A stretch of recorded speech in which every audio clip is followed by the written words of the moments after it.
बढाउँदैछौँ। आजको हाम्रो कार्यक्रमको लागि कार्यक्रमको अध्यक्षता गरिदिनको लागि जागौ नेपाल संस्थाका अध्यक्ष एवं अभियन्ता दीपक आचार्य दाइलाई अनुरोध गर्दछु। धन्यवाद प्रतीक्षाजी, कार्यक्रम अगाडि बढाउनुहोला। हस्, थ्याङ्क यू दाइ। यसै गरी कार्यक्रम सहजीकरण गरिदिनको लागि म हाम्रो मिडिया नेटवर्कको संयोजक प्रकाश अधिकारीज्यूलाई अनुरोध गर्दछु। प्रतीक्षाजी, तपाईँलाई धन्यवाद छ। अब हामी औपचारिक रूपमा कार्यक्रम सुरुवातकै चरणमा छौँ। दाइलाई कार्यक्रममा हार्दिक स्वागत छ। हामी आज विशेष गरी हजुरलाई जुन इन्ट्रेस्ट भएको विषय, हजुरले अध्ययन गरिरहनु भएको र हजुरले विभिन्न मिडियामा लेखिरहनु भएकै विषयहरूलाई र हामीले केही अब साँच्चीकै अब यो युवा पुस्ताहरूले चाहिँ तपाईँहरूको लेखन मार्फत, तपाईँहरूले बनाएका एजेन्डाहरू मार्फत अब हामीले पनि केही सपनाहरू देख्न थाल्यौँ। त्यो हिसाबले पनि यो दुःख दिन थाल्यौँ दाइ, होइन? यो खास अगाडि तपाईँले सोध्नु भएको थियो कि को साथीहरू कहाँबाट हुनुहुन्छ, अनि यो मिडिया नेटवर्क नै के हो, किन बोलायो भन्ने सन्दर्भमा चाहिँ अलिकति उठाउँ जस्तो लाग्यो, होइन? यो चाहिँ कस्तो हो भने जागो मिडिया नेटवर्क भनेको अहिले नेपालमा जति पनि सोसियल क्याम्पेनहरू भइरहेछन्, सामाजिक आन्दोलनहरू भइरहेछन्, त्यो कुनै न कुनै स्वार्थमा सेल्फ ल्यान्डिङ नहुने वा कुनै न कुनै स्वार्थमा बाजिने अनि त्यसपछि स्खलित हुने देखियो। अनि त्यसमा चाहिँ युवा पुस्ताहरू पनि अहिले हुटहुटीमा लाग्ने अनि त्यसपछि फेरि त्यो युवा पुस्ता त्यो आन्दोलनबाट बाइस हुने वा बाहिरिने वा छुट्ने, त्यो स्खलित हुने भयो, होइन? त्यसमा पनि सामाजिक न्यायका मुद्दाहरू चाहिँ जहिले पनि छुटिरहे। अहिलेसम्मको आन्दोलनको कुरा गर्दा जहिले पनि छुटिरहे, मिडियाले पनि त्यसलाई छुटाइरह्यो।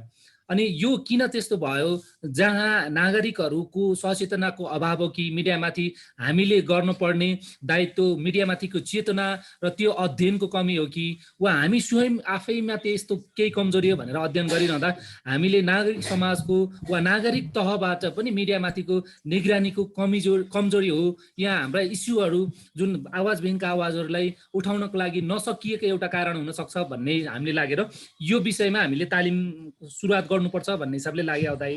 अनि यसमा चाहिँ यो जागौँ नेपाल भनेको सामाजिक न्यायको पक्षमा वकालत गर्छ अनि काम गर्छ र सुशासनको पक्षमा भ्रष्टाचारको विरुद्धमा बुलन्द आवाज उठाउँछ। अहिले चाहिँ तपाईँले कास्कीमा देख्नुभयो भने कास्कीमा एउटा भाडाको कुराहरू चाहिँ छ, पार्किङको कुराहरू छ, पार्किङ शुल्कहरूको कुरा छ, त्यसलाई चाहिँ हामीले आन्दोलन उठाइरहेछौँ।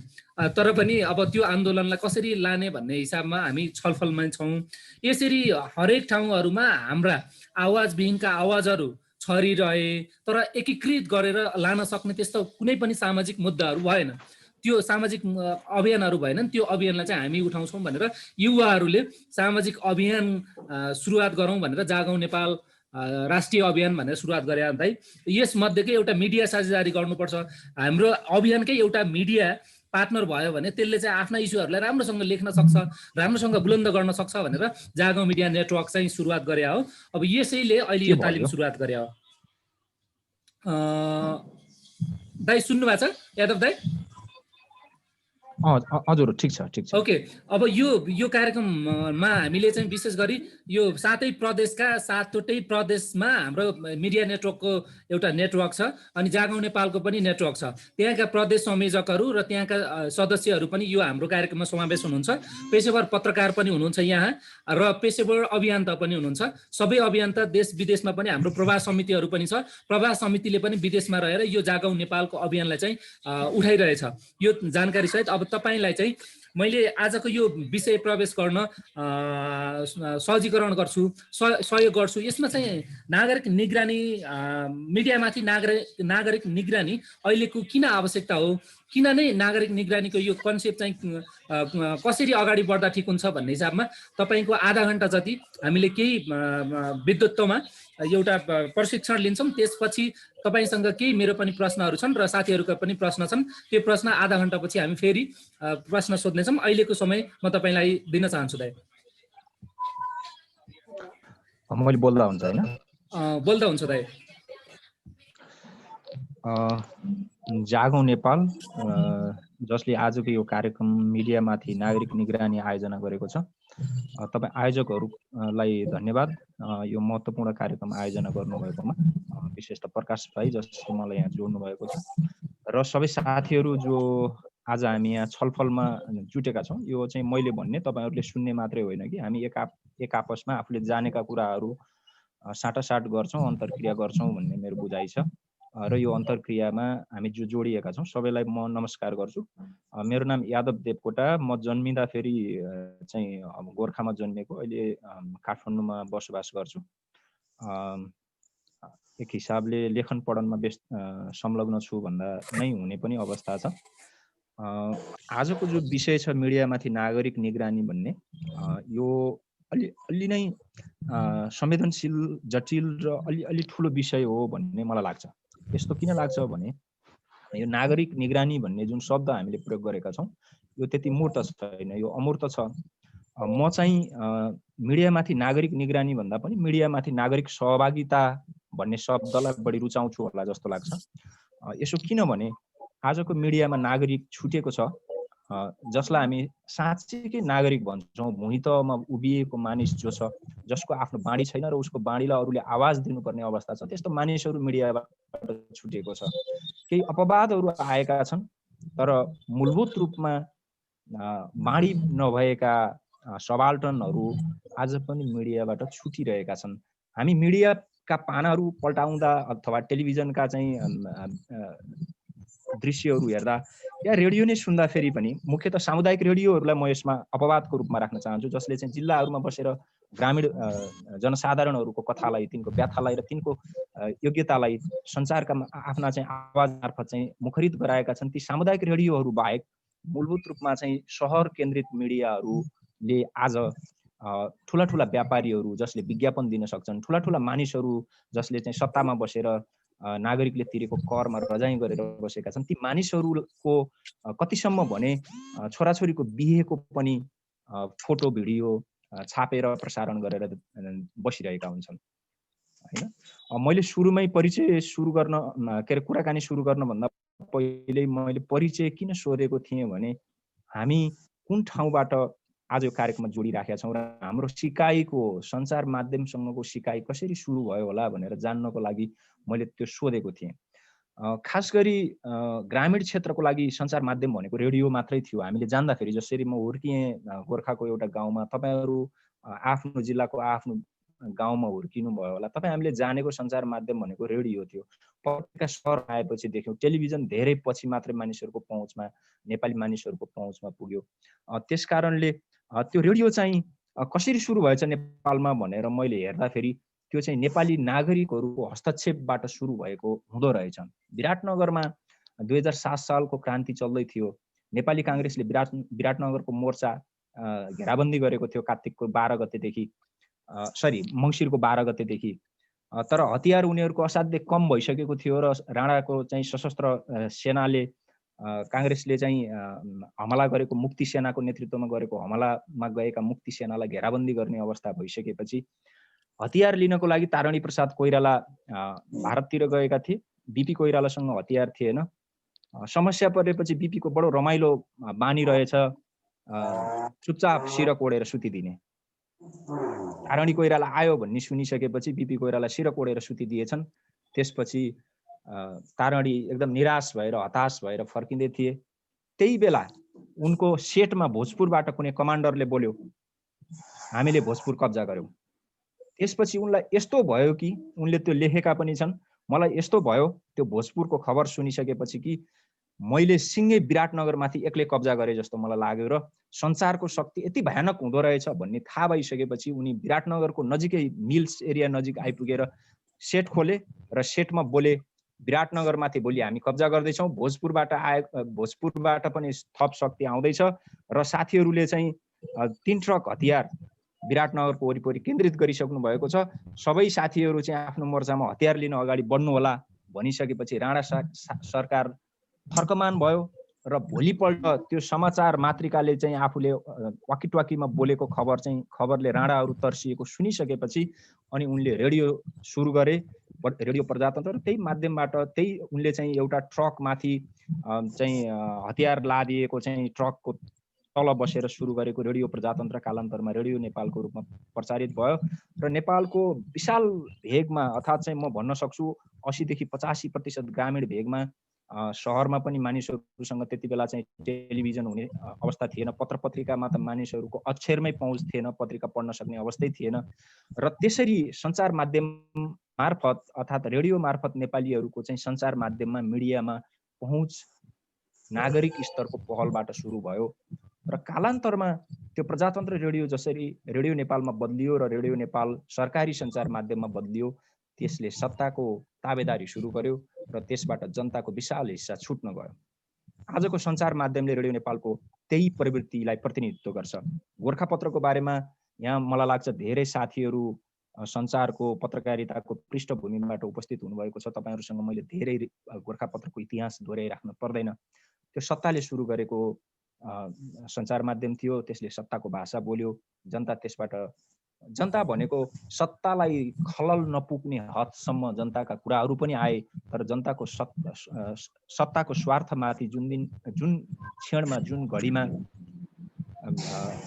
बेदखल हुने अवस्था अर्थात् स्वार्थ टक्राउने अवस्था आयो, त्यहाँनिर जनताहरू छुटेर सत्ताको ताबेदारीमा गोर्खापत्रले आफूलाई अविचल रूपमा हिजो देव शमशेरको पालामा सुरु भएदेखि आजसम्म उभ्याइरहेको छ। आजको दिनमा हेर्दाखेरि त तपाईँले गोर्खापत्र र थुप्रै गोर्खापत्रले सरकारी पैसा लिएर आफूलाई चलाएको छ।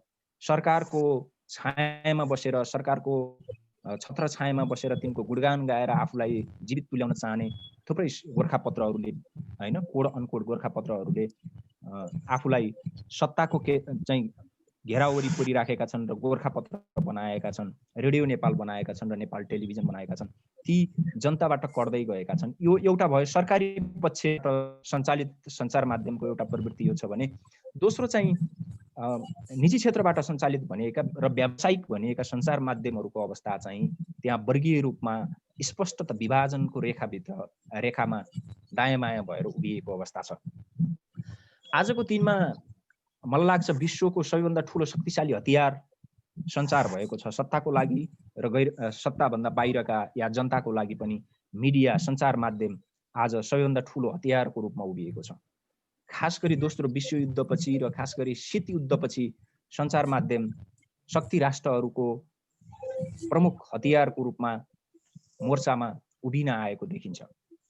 नेपाली समाजमा पनि हेर्ने हो भने सञ्चार माध्यमले जसले आफूलाई व्यावसायिक र निष्पक्ष भनिएका छन्, तिनले सकेसम्म जनतालाई पहिलो चरणमा आफू निष्पक्ष भएको, जनताको दुःख सुखको साथी भएको भनेर थुप्रै जो चाहिँ मूलभूत रूपमा उनीहरूको व्यावसायिक स्वार्थसँग चाहिँ टक्राव राख्दैनन् अथवा टक्राउँदैनन्, ती मुद्दाहरूलाई उठाएको देखिन्छ। तपाईँ आज पनि मिडियाका पानाहरूमा हेर्नुहोस्, काहीँ चाहिँ कसैले 10 वटा बाख्रा पाल्यो या चाहिँ 25 वटा चाहिँ भेडा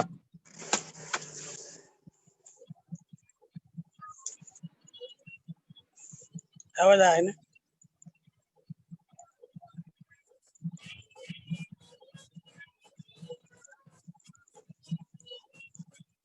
सरको आवाज आएन भाइ।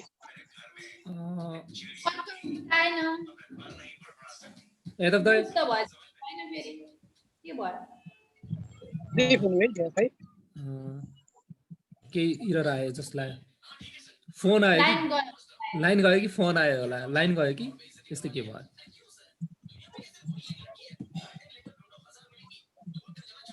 ओके, फोन गोर्खामा हुनेहरू दाइ त गोर्खैमै हुनुहुन्छ कि बाहिर हुनुहुन्छ थाहा भएन। गोर्खातिर लाइन गयो कि के भयो? काठमाडौँमा हुनुहुन्छ। उहाँ त काठमाडौँ हुनुहुन्छ प्रकाश सर। त्यही त, त्यही गोर्खा जन्मिनु भएको, बस्ती चाहिँ काठमाडौँ नै हो। त्यही त, कहिलेकाहीँ गोर्खै हुनुहुन्छ त्यही भएर। आज चाहिँ गोर्खामा पनि लाइन आउने जाने क्रम चाहिँ भइरहेको छ है, जो झ्याप भइरहेको छ। बेनीमा पनि छ हो त्यस्तो त। सरको म्युट भइरहेछ क्या। मेरो डिस्कनेक्ट भएछ नेट है, हजुर मैले फिक्स गरेको छु। त्यसरी केही प्रतिनिधिमूलक घटनाहरू सञ्चार माध्यमले दिने गरेको पनि देखिन्छ। तर मूलभूत रूपमा नेपाली समाजमा यस्ता समस्याहरू किन आइरहेका छन्, या कोही बच्चा अभिभावक नभएकै कारणले विद्यालय जान नपाउने अवस्था किन आइरहेको छ, या कोही एउटा बिरामी अस्पतालमा गएर पैसा नभएकै कारणले अस्पतालको छतबाट हामफालेर आत्महत्या गर्नुपर्ने अवस्थामा किन छ, या सर्लाहीको उखु किसान आफूले मेहनत गरेर बेचेको उत्पादन गरेको उखु जो चिनी मिलहरूले चिनी उद्योगहरूले खरिद गरेका छन् त्यसको मूल्य प्राप्त नगरेर यो चिसो पुसको चिसोमा काठमाडौँमा धर्ना दिन किन आइरहेका छन् या काठमाडौँको माइती घरमा बसेर रोदनपूर्ण अनुहार पत्रिकाहरूलाई किन देखाउन विवश छन्? त्यसका मूलभूत कारण के हो? यो दलाल अर्थव्यवस्था जो मुठीभर मानिसहरू मोटाउने र बृहत्तर जनताको बृहत्तर हिस्सा पुँजीको पहुँचबाट या लोक कल्याणकारी राज्यको मूलभूत चरित्रबाट विमुख हुने यो अवस्था किन आइरहेको छ भन्ने विषयमा मिडिया बहस गर्न चाहँदैन। तपाईले देख्नुहुन्छ यस्ता विवादहरू आउँछन्, यस्ता विषयहरू उठ्छन्, तर मिडिया कहिल्यै पनि यसको गहिराईमा गएर नेपाली समाजको खास समस्या के हो भन्ने विषयमा बहस गर्न चाहँदैन। ऊ विनोद चौधरीका छोराको विवाहको लाइभ ब्रोडकास्टिङ गर्न तयार हुन्छ, तर तपाईले हेर्नुभयो भने अस्पतालको छतबाट आत्महत्या गरिरहेको एउटा गरिब त्यसको अन्तर्कथा मिडियाले बिकाउ विषयका रूपमा मात्रै प्रसारण गरिरहेको हुन्छ र त्यसको अन्तर्वस्तु के हो, त्यसको गहिराईमा पुगेर त्यसको रिपोर्टिङ गर्न रुचाउँदैन। मिडिया यस्तो भएको छ आजको दिनमा, तपाईहरु धेरै पोखराको वरिपरिबाट हुनुहुन्छ र जो हुनुहुन्न उहाँहरूलाई पनि थाहा छ, फेवाताल मिडिया भएको छ। मिडिया त्यही फेवातालमा ढुङ्गा हान्छ र त्यो ढुङ्गाले पैदा गरेको फेवातालमा ढुङ्गा हानिसकेपछि त्यसले पैदा गरेको तरङ्गहरू पनि हेर्ने फुर्सदमा मिडिया छैन। उसले त्यति पनि धैर्यता राख्दैन कि आफैले फेवातालको ढुङ्गाले पैदा गरेको तरङ्ग कति लामो समयसम्म रहन्छ भन्ने पनि हेर्ने धैर्यता राख्दैन। यो अवस्थाबाट मिडियाहरू गुज्रिरहेको छ, सञ्चार माध्यमहरू गुज्रिरहेको छ। तर के सबै मिडियाहरू त्यस्ता छन्? ग्रामीण क्षेत्रमा बसेर जसले सामुदायिक रेडियोमा पत्रकारिता गरिरहेका छन्, जिल्लाका ससाना पत्रिकामा पत्रकारिता गरिरहेका छन्, तिनले साँच्चै नै ग्रामीण क्षेत्रका ग्रामीण अबलाहरूका आवाजलाई आकार दिन कोसिस गरेका छन्, तर त्यो पर्याप्त छैन, त्यो सीमित छ। त्यसका सीमाहरू पनि छन् कि जिल्ला असाध्यै सानो छ, विज्ञापनको बजार असाध्यै सानो छ, त्यहाँबाट मानिसहरूले चिन्जानका मानिसहरू हुन्छन्, विज्ञापन दिने पनि सबै चिनेका मानिसहरू हुन्छन्, सूचना दिने पनि सबै चिनेका मानिसहरू हुन्छन् र त्यहाँ क्रस गरेर जनताको बीचमा जान सक्ने अवस्थाहरू हुन्छन्। गाउँहरू भ्रष्टाचारको केन्द्र बनेका छन्, गाउँका सरकारहरू, स्थानीय सरकारहरू, त्यसको बारेमा चाहिँ हामी सूचना दिने अवस्थामा छैनौँ। र अर्कोतिर यो अवस्थाबाट एकातिर मिडिया गुज्रिरहेको छ भने यही सीमाका बीच पनि मिडियाको घाँटी निमट्नको लागि सत्ताले आफूलाई आफूप्रति वफादार बनाउनका लागि, अघि हामीले भन्यौं गोरखापत्र, रेडियो नेपाल, नेपाल टेलिभिजन र अनाम अर्थात् कोड अनकोड त्यस्ता गोरखापत्रहरू जस्तै अलिकति व्यावसायिक बनेका, अलिकति सामुदायिक बनेका सञ्चार माध्यमलाई पनि सत्ता गोरखापत्र बनाउन चाहन्छ, रेडियो नेपाल बनाउन चाहन्छ, नेपाल टेलिभिजन बनाउन चाहन्छ, माथि समेत निगरानी गर्न चाहन्छ। सत्ताको तर्फबाट एउटा त्यो निगरानी वफादारीताको कोणबाट निर्देशित छ भने अर्कोतिर मिडियामाथि नागरिक निगरानी भन्ने आज हामीले जो शीर्षक राखेका छौँ, यसलाई हामीले निगरानी भन्ने ठाउँमा सहभागिता भन्ने शब्द राख्न सक्छौँ भनेर मैले अघि नै भनेको छु। यही हो हाम्रो निगरानी भनेको। अहिले हामीले जे गरिरहेका छौँ, मिडियाले कसको आवाज बोलिरहेको छ, विनोद चौधरीको आवाज बोलिरहेको छ कि म्याग्दीको एउटा किसानको आवाज बोलिरहेको छ, या चाहिँ मिडियामा बिग्रिने कोही सुकिला सुपर एलिटहरूको आवाज त्यसमा चाहिँ बृहत्तर रूपमा छापिराख्छ, नियमित रूपमा छापिराख्छ कि गाउँको एउटा किसानको आवाज छापिराख्छ, हैन? बालुवाटारमा भएको किचलोको आवाज छापिराख्छ कि गाउँको किसानहरूले पाएको दुःख या उखु किसानहरूको या अरू कुनै किसानहरूको दुःख छापिन्छ भन्ने कुरा नै मिडियामाथि नागरिक सहभागिताको प्रतिशत या सहभागिताको हिस्सेदारीको अवस्था के छ भन्ने कुरा देखिन्छ।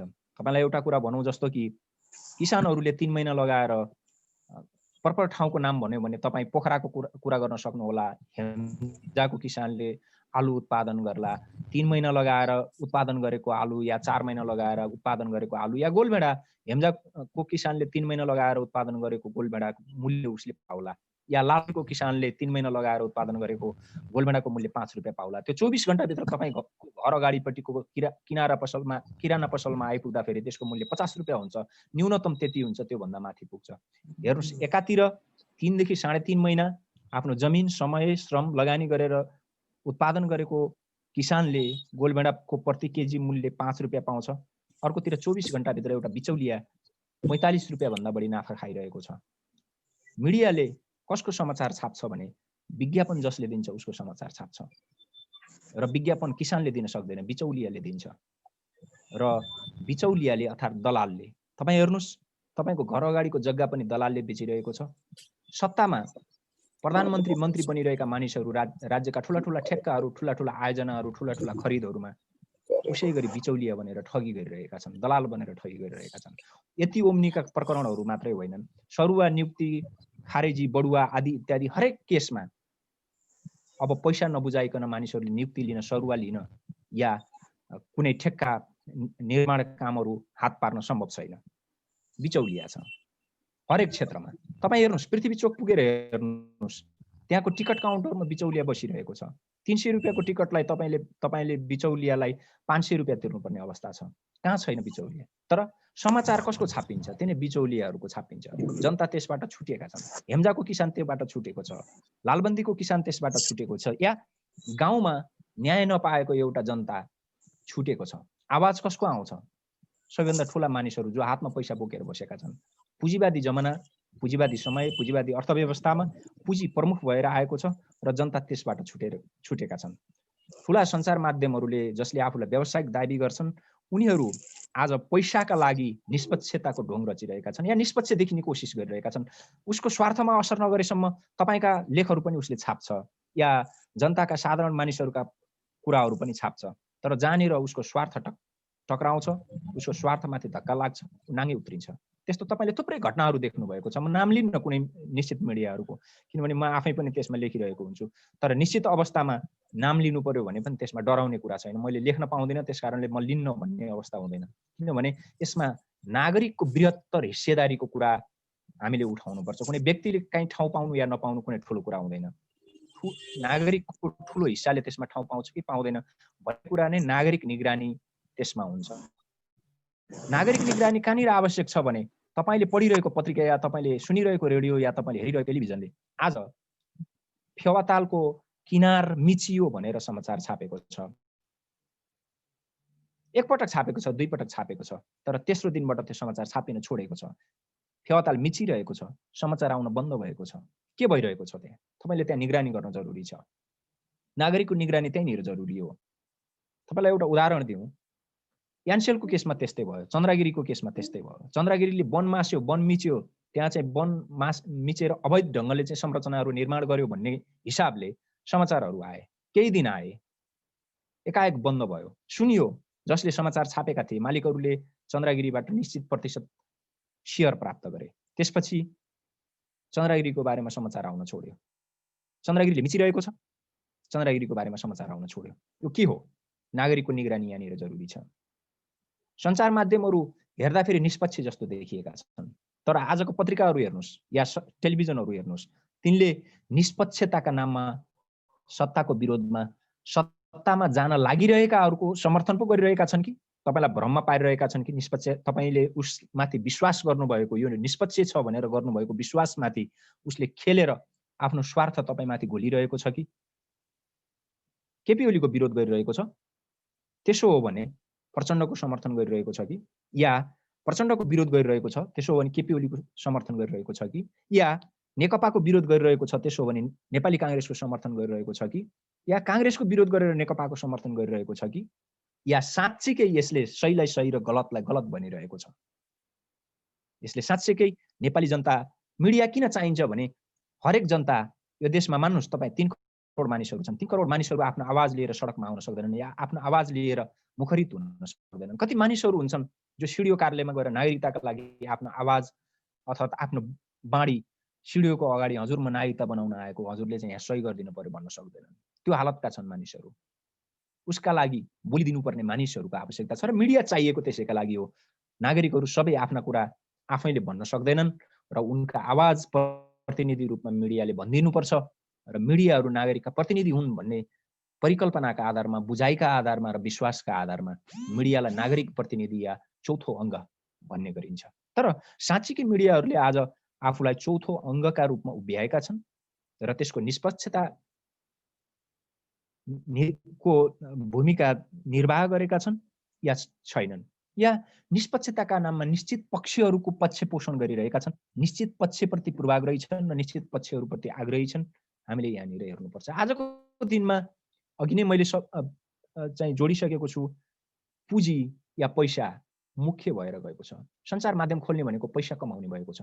नागरिकहरूको बाणी बन्ने, तिनको प्रतिनिधि बन्ने र तिनका आवाजलाई मुखरित गर्ने भन्दा नागरिकका नाममा ब्ल्याकमेलिङ गर्ने र पैसा कमाउने धन्दा बन्दै गएको छ।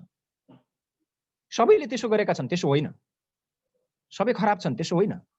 कति छन् जो भोको पेट पटुकाले कसेर मानिसहरूका आवाज मुखरित गर्नका लागि हिँडिरहेका छन्, या सञ्चार माध्यम निष्पक्ष हो या सञ्चार माध्यममा नागरिकका आवाज दिनुपर्छ भनेर घाँस काटेर या आधा पेट खाएर पनि हिँडिरहेका छन्। त्यसो गरिरहेका पनि छन्, तर सबैले त्यसो मात्रै गरिरहेका छैनन्। निश्चित मानिसहरूले इमान्दारिता प्रकट गरेका छन्। मानिसहरूले त्यही देखेर भोकभोकै समाचार लेख्न, समाचार बनाउन र समाचार प्रसारण गर्न कुदिरहेका मानिसहरू देखेर मिडियाप्रति विश्वास गरेका छन् र बाँकी मानिसहरूले जो सञ्चार कर्ममा संलग्न छन् तिनले निश्चित मानिसहरूले गरेको दुःख, मेहनत र इमान्दारितालाई बजाएर आफ्नो निश्चित स्वार्थ पुरा गरिरहेका छन्, आफ्नो दुनो सोचाइरहेका छन्। त्यसो हो भने त्यस्ता खराब पक्षमाथि निगरानी गर्ने काम इमान्दार पत्रकारहरूको पनि हो, इमान्दार सञ्चारकर्मीको पनि हो। र इमान्दार सञ्चारकर्मी आफैले मात्रै त्यो लडाइँ लड्न सक्दैन, उसले मात्रै त्यो दायित्व पुरा गर्न सक्दैन। त्यसो हो भने त्यो ठाउँमा नागरिकहरूले पनि इमान्दार पत्रकारहरूको पक्षमा आफूलाई उभ्याउनुपर्छ र खराबहरूमाथि निगरानी जारी राख्नुपर्छ। त्यसो भयो भने मिडिया अलि बढी लोकतान्त्रिक हुन्छ। तपाईँ हेर्नुहोस्, आजका सञ्चार माध्यमका विचार पृष्ठहरू हेर्नुहोस्, जसलाई चिनेको छ, चिनेका मानिसहरूको छाप पिन्छ। मैले देखिरहेको छु, कमसेकम म 25 वर्षदेखि पत्रिका पढिरहेको छु काठमाडौँमा। 25 वर्षदेखि एउटै मानिसको विचार छापिरहेको छ विचार पृष्ठमा। उसले गोलबेडाको भाउ घट्दाखेरि पनि उसले विचार दिन्छ, द्विपक्षीय परराष्ट्र मामिलामा विवाद हुँदा पनि उसले विचार दिन्छ, लालबन्दीको या सर्लाहीको किसान उखु किसान काठमाडौँमा आउँदा पनि उसले विचार दिन्छ र पार्टीहरूको बीचको झगडामा पनि उसले विचार दिन्छ। के यसो हुनु मिडिया नागरिकप्रति उत्तरदायी भएको या नागरिकहरूको बृहत्तर नागरिकहरूको हिस्सेदारी त्यसमा रहेको मान्न सकिन्छ? मान्न सकिँदैन। जस्तो कि म के भन्न सक्छु भने सर्लाहीको उखु किसानको दुःख मैले लेख्न सक्दिनँ, या मैले लेख्न सके पनि उनीहरूको दर्द मैले जान्न सक्दिनँ। त्यस बारेमा लेख्न सक्ने र आफ्ना कुराहरूको प्रवक्ता बन्न सक्ने सबैभन्दा शक्तिशाली मानिस उनीहरू नै हुन सक्छन्।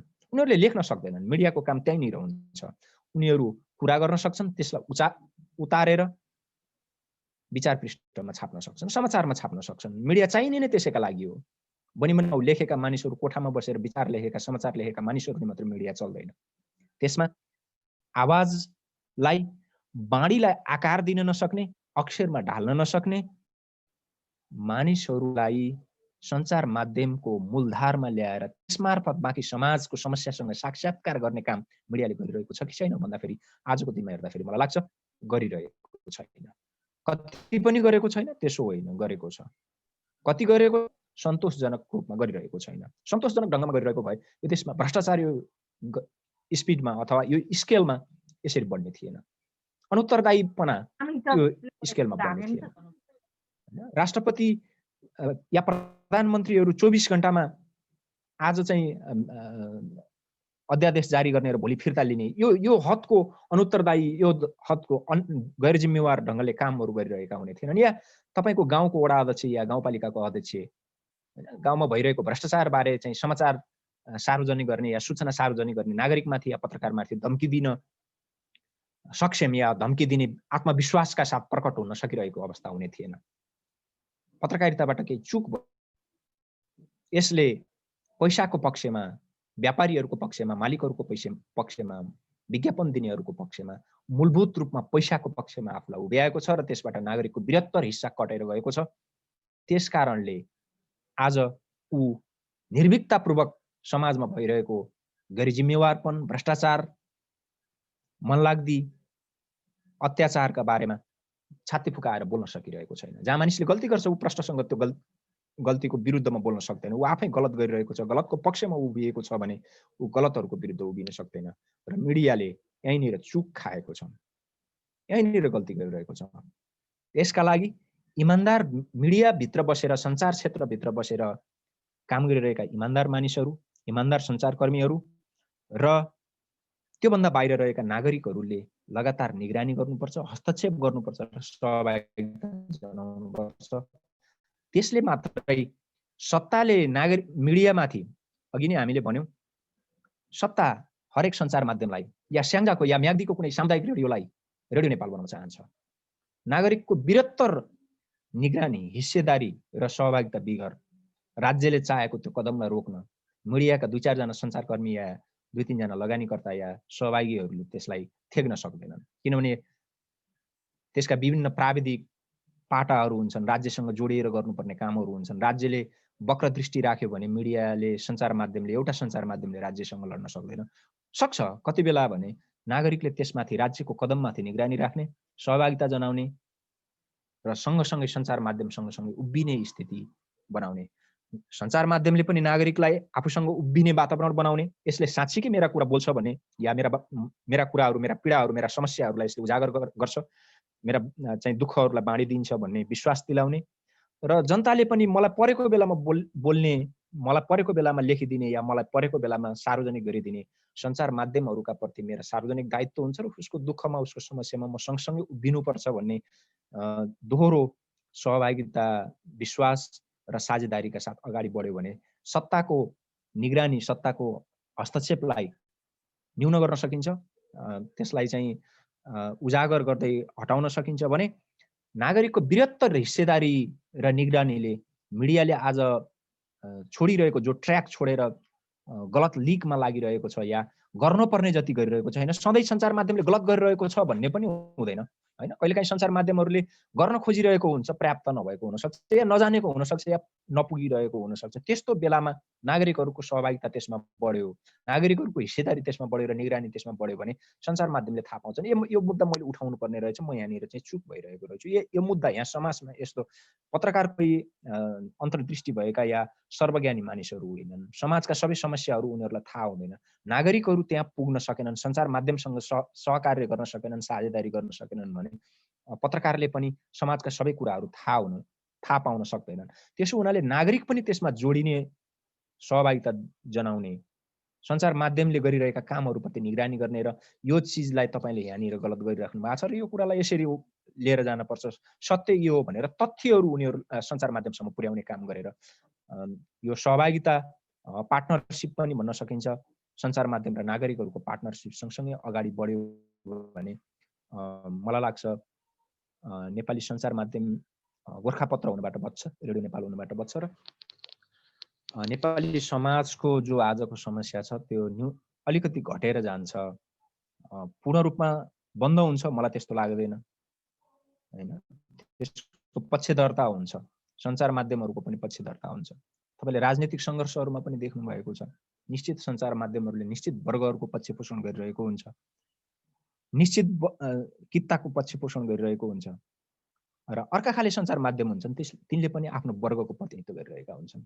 मुख्यतः समाज वर्गहरूको सङ्घर्षको एउटा प्रतिबिम्ब हो भन्ने बुझाइ मार्क्सवादी विद्यालयले राखेको हुन्छ, त्यसलाई समाजवादी विद्यालय पनि भने पनि हुन्छ र पुँजीवादले पनि यसलाई अस्वीकार गरेको छैन र समग्रमा समाज भनेको वर्गहरूको टकरावको एउटा बिम्ब हो, अर्थात् उत्कर्ष हो या टकरावहरूको कारण हो भनेर मान्ने हो भने पिँधमा बसेका मानिसहरू जो गिटी कुटेर जीवन चलाइरहेका छन्, फेवातालमा जाल हालेर माछा मारेर जीवन चलाइरहेका छन् या ढुङ्गा चलाएर जीवन चलाइरहेका छन्, तपाईँ ढुङ्गामा चढेका मानिसहरूको मात्रै कति फोटो छाप्नुहुन्छ, तिनका मात्रै कति समाचार छाप्नुहुन्छ, त्यो ढुङ्गा चलाइरहेका मानिसको कहिले दुःख या तिनका वेदना या तिनको अन्तरकथा छामेर हेर्ने कोसिस गर्नुभएको छ?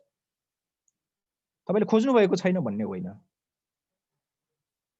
तपाईँले मात्रै खोज्नु भएको छैन भन्ने पनि होइन, कसैले गरेका छन् कसैले गरेका छैनन्, तर त्यो प्रतिनिधिमूलक घटना मात्रै किन भइरहेको छ? एउटा किसानले, हेम्जाको किसानले आलु बोक्दै बोक्दै पोखराको बजारमा आइपुगेर बेच्दाखेरि या लालबन्दीको किसानले, सर्लाहीको किसानले उखुको मूल्यको पैसा नपाएर माइती घरमा आएर धर्ना दिनुपर्ने अवस्था आउँदाखेरि यो बीचको समयमा हामी कहाँ गायब थियौँ? सञ्चार माध्यम कहाँ गायब थियो? हामीले के छापेर बसेका थियौँ? बालुवाटारमा भिडन्त गरेका टाउकेहरूको समाचार मात्रै समाचार हो? किसानहरूले उखुको मूल्य नपाएको या गोलभेडाको मूल्यमा ठगिएको या मल खेतबारीमा हाल्ने मल नपाएको समाचार नपाएको दिनमा मात्रै किन उजागर हुन्छ? किसानले उखुको मूल्य पाइन, मैले बेचेको मूल्य पाइन भनेर माइती घरमा आएर धर्ना बसेपछि मात्रै त्यो समाचार किन समाचार भन्छ? या त्यो समाचार किन छापिन्छ? या किसानहरूले बालीमा मल हाल्ने दिनमा मल पाएन भनेको समाचार किन छापिन्छ? या त्यही दिनमा मात्रै किन छापिन्छ? आजदेखि सरकारले के गरिरहेको छ त्यसमा निगरानी हामीले निरन्तर गरेका छौँ कि छैनौँ? सरकारले मल ल्याउने बाटोमा आफूलाई उद्धत गराइरहेको छ? मल त 24 घण्टाभित्र त आउँदैन, रातारात आउने चिज त होइन, त्यसको लामो प्रक्रिया हुन्छ। हामीले निरन्तर निगरानी त्यसमा गरेका छौँ। पुसमा पनि किसानहरू आएर माइती घरमा धर्ना बसेका थिए। आज पनि पुसमा किसानहरू धर्ना बस्न आएका छन्। यो पुसदेखि त्यो पुसको बिचमा सञ्चार माध्यमले किसानहरूले उखुको मूल्य पाए कि पाएनन् भनेर निगरानी गर्यो कि गरेन? या त्यसको फलोअप गर्यो कि गरेन? समाचार छाप्यो कि छापेन? माइती घरमा पोहोर पुसमा आए, त्यो समाचार छाप्यौँ? माइती घरमा यो पुसमा आए, अहिले समाचार छाप्यौँ? मिडियाको दायित्व पुरा भयो, धर्म पुरा भयो, कर्तव्य पुरा भयो? यही हो सञ्चार माध्यम? त्यसो हो भने कहाँनिर चुक भएको छ? नागरिकले पनि निरन्तर खबरदारी गर्ने। मैले उदाहरण दिएँ, यसलाई लामो बनाउन सकिन्छ, हामीसँग निश्चित समय छ भन्ने कुरा छ। प्रकाश भाइ, आधा घण्टा भयो। ठिक छ सर, अगाडि बढ्नु सर, अगाडि बढ्नु। लगभग भयो दाइ, अब 5 मिनट जति लिनुहोस् न, अनि त्यसपछि हामी ओपन सेसनमा जान्छौँ। त्यसो हो भने हैन, सञ्चार माध्यमहरू कहाँनिर चुक भइरहेका छन्, कहाँ चुक खाइरहेको छ उसले, या ऊ कहाँनिर चुकिरहेको छ? नागरिकहरू कहाँनिर चुकिरहेका छन्? सञ्चार माध्यम त्यस्तो किन भयो? सञ्चार माध्यम त्यस्तो आफै हुँदैन। सञ्चार माध्यममा काम गर्ने मानिसहरू पनि यही समाजका उत्पादनहरू हुन्। त्यो कोही युटोपियाबाट आउने, कहीँबाट खसेर आउने मानिस होइन। ऊ यही समाजको चेतनासहित त्यहाँ पुगेको हुन्छ। ग्याप कहाँनिर भएको छ? समस्या कहाँनिर भएको छ? नागरिक र सञ्चार माध्यमका बीचमा या मिडियाका बीचमा जो सहभागिताको सवाल मैले अघि नै उठाएको छु, जो निगरानीको विषय हामीले शीर्षक आजको कार्यक्रममा राखेका छौँ, यो दुईटाको बीचमा ग्याप कहाँनिर भएको छ? के सञ्चार माध्यमहरूमा नागरिकहरू कहाँ पुग्न नचाहेका हुन्, या नागरिकहरू मिडियाप्रति विश्वास नभएर आफ्ना कुराहरू मिडियासम्म पुर्याउन नचाहिरहेका हुन्? यसमा मिडियाले गम्भीर रूपमा सोच्नुपर्छ। भन्नुभयो पत्रकारिताले अब पत्रकारिता चल्नेवाला छैन। आज बालुवाटारमा बैठक भयो, प्रचण्डले यसो भन्नुभयो, या केपी ओलीले यसो भन्नुभयो, या फलान गाउँपालिकाको अध्यक्षले यसो भन्नुभयो, पोखराको मेयरले यसो भन्नुभयो। यो भन्नुभयो पत्रकारिताले अब पत्रकारिता चल्नेवाला छैन। तपाईँ हेर्नुहोस्, आज प्रिन्ट मिडियाहरू अब फेज आउट हुने बेला भएको छ। नेपालमा अलिअलि चल्ला, केही वर्ष जाला। विदेशतिर हेर्नुहोस्, 150-200 वर्ष इतिहास भएका प्रिन्ट मिडियाहरू बन्द भएका छन्। रेडियोहरू मानिसले सुन्ने कति छ थाहा छैन मलाई। यहाँ धेरै साथीहरू रेडियोमा काम गर्ने साथीहरू हुनुहुन्छ होला। तुलनात्मक रूपमा तपाईँले 10 वर्ष र आजको समयलाई तुलना गरेर हेर्नुभयो भने मानिसहरू रेडियो सुन्न कम गरिरहेका छन्। मलाई त्यस्तो लाग्छ। म गलत पनि हुन सक्छु, म गलत छु भने मलाई सूचना दिनु होला। तपाईँहरूसँग अनुभव छ, यो मेरो त अनुमान मात्रै हो। तर मानिसहरू मलाई के लाग्छ भने रेडियो सुन्न कम गरिरहेका छन्। त्यसो किन भइरहेको छ?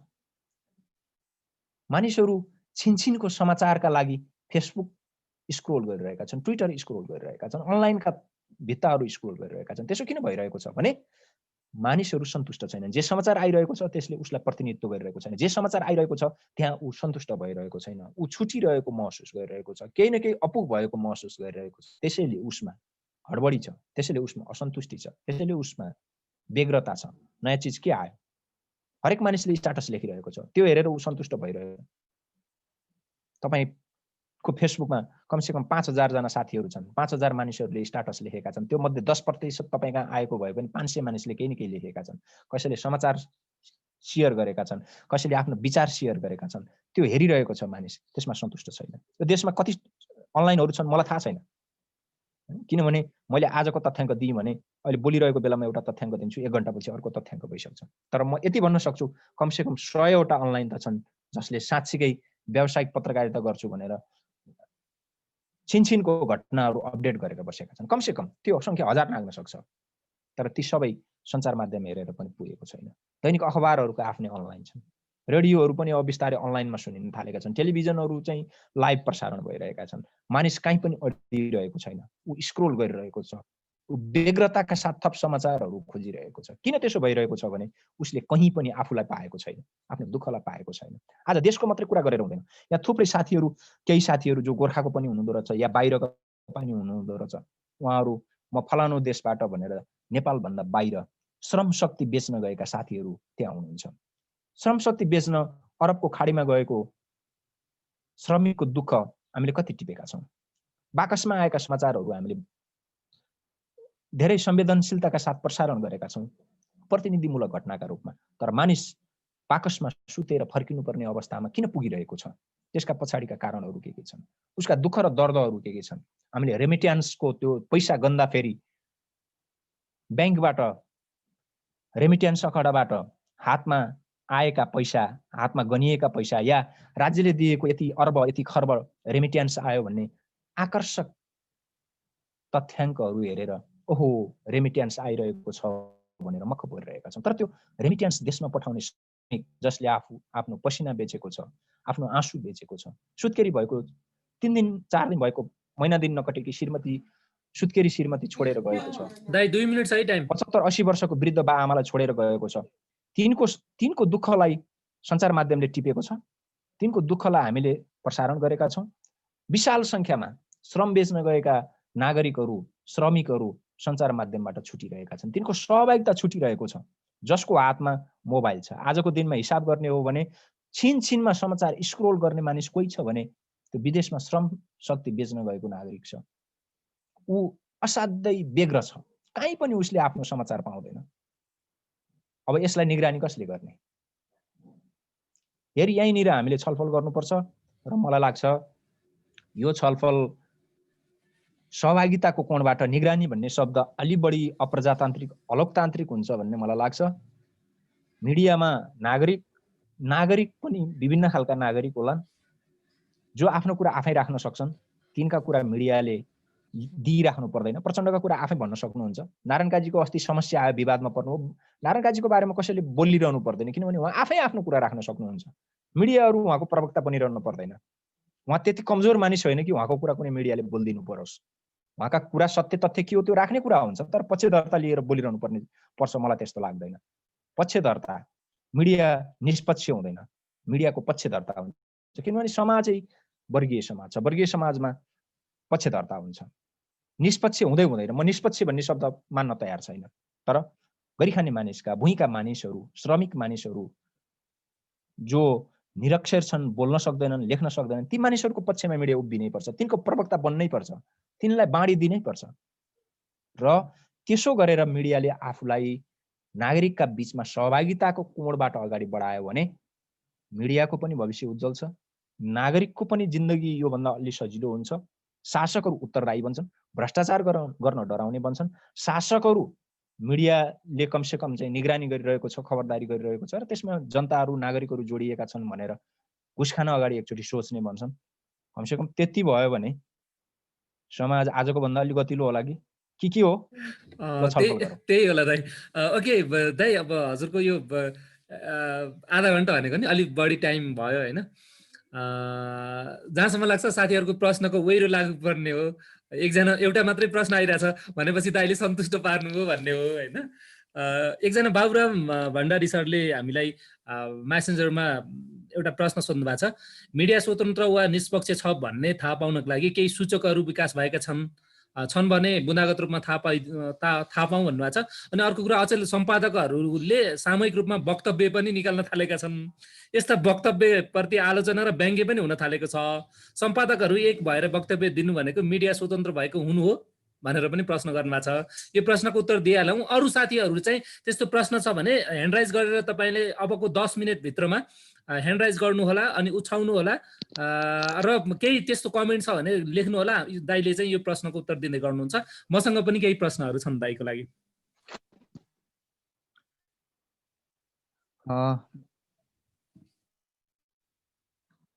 यसलाई पहिला थोरै बोलौँ होइन? यो माथि सँगै लिने यो यसमा बोलिहाल्नु। साथीहरूले त्यस्तो भयो भने ह्यान्ड राइज गर्नुहुन्छ, अर्को प्रश्न गर्नुहुन्छ।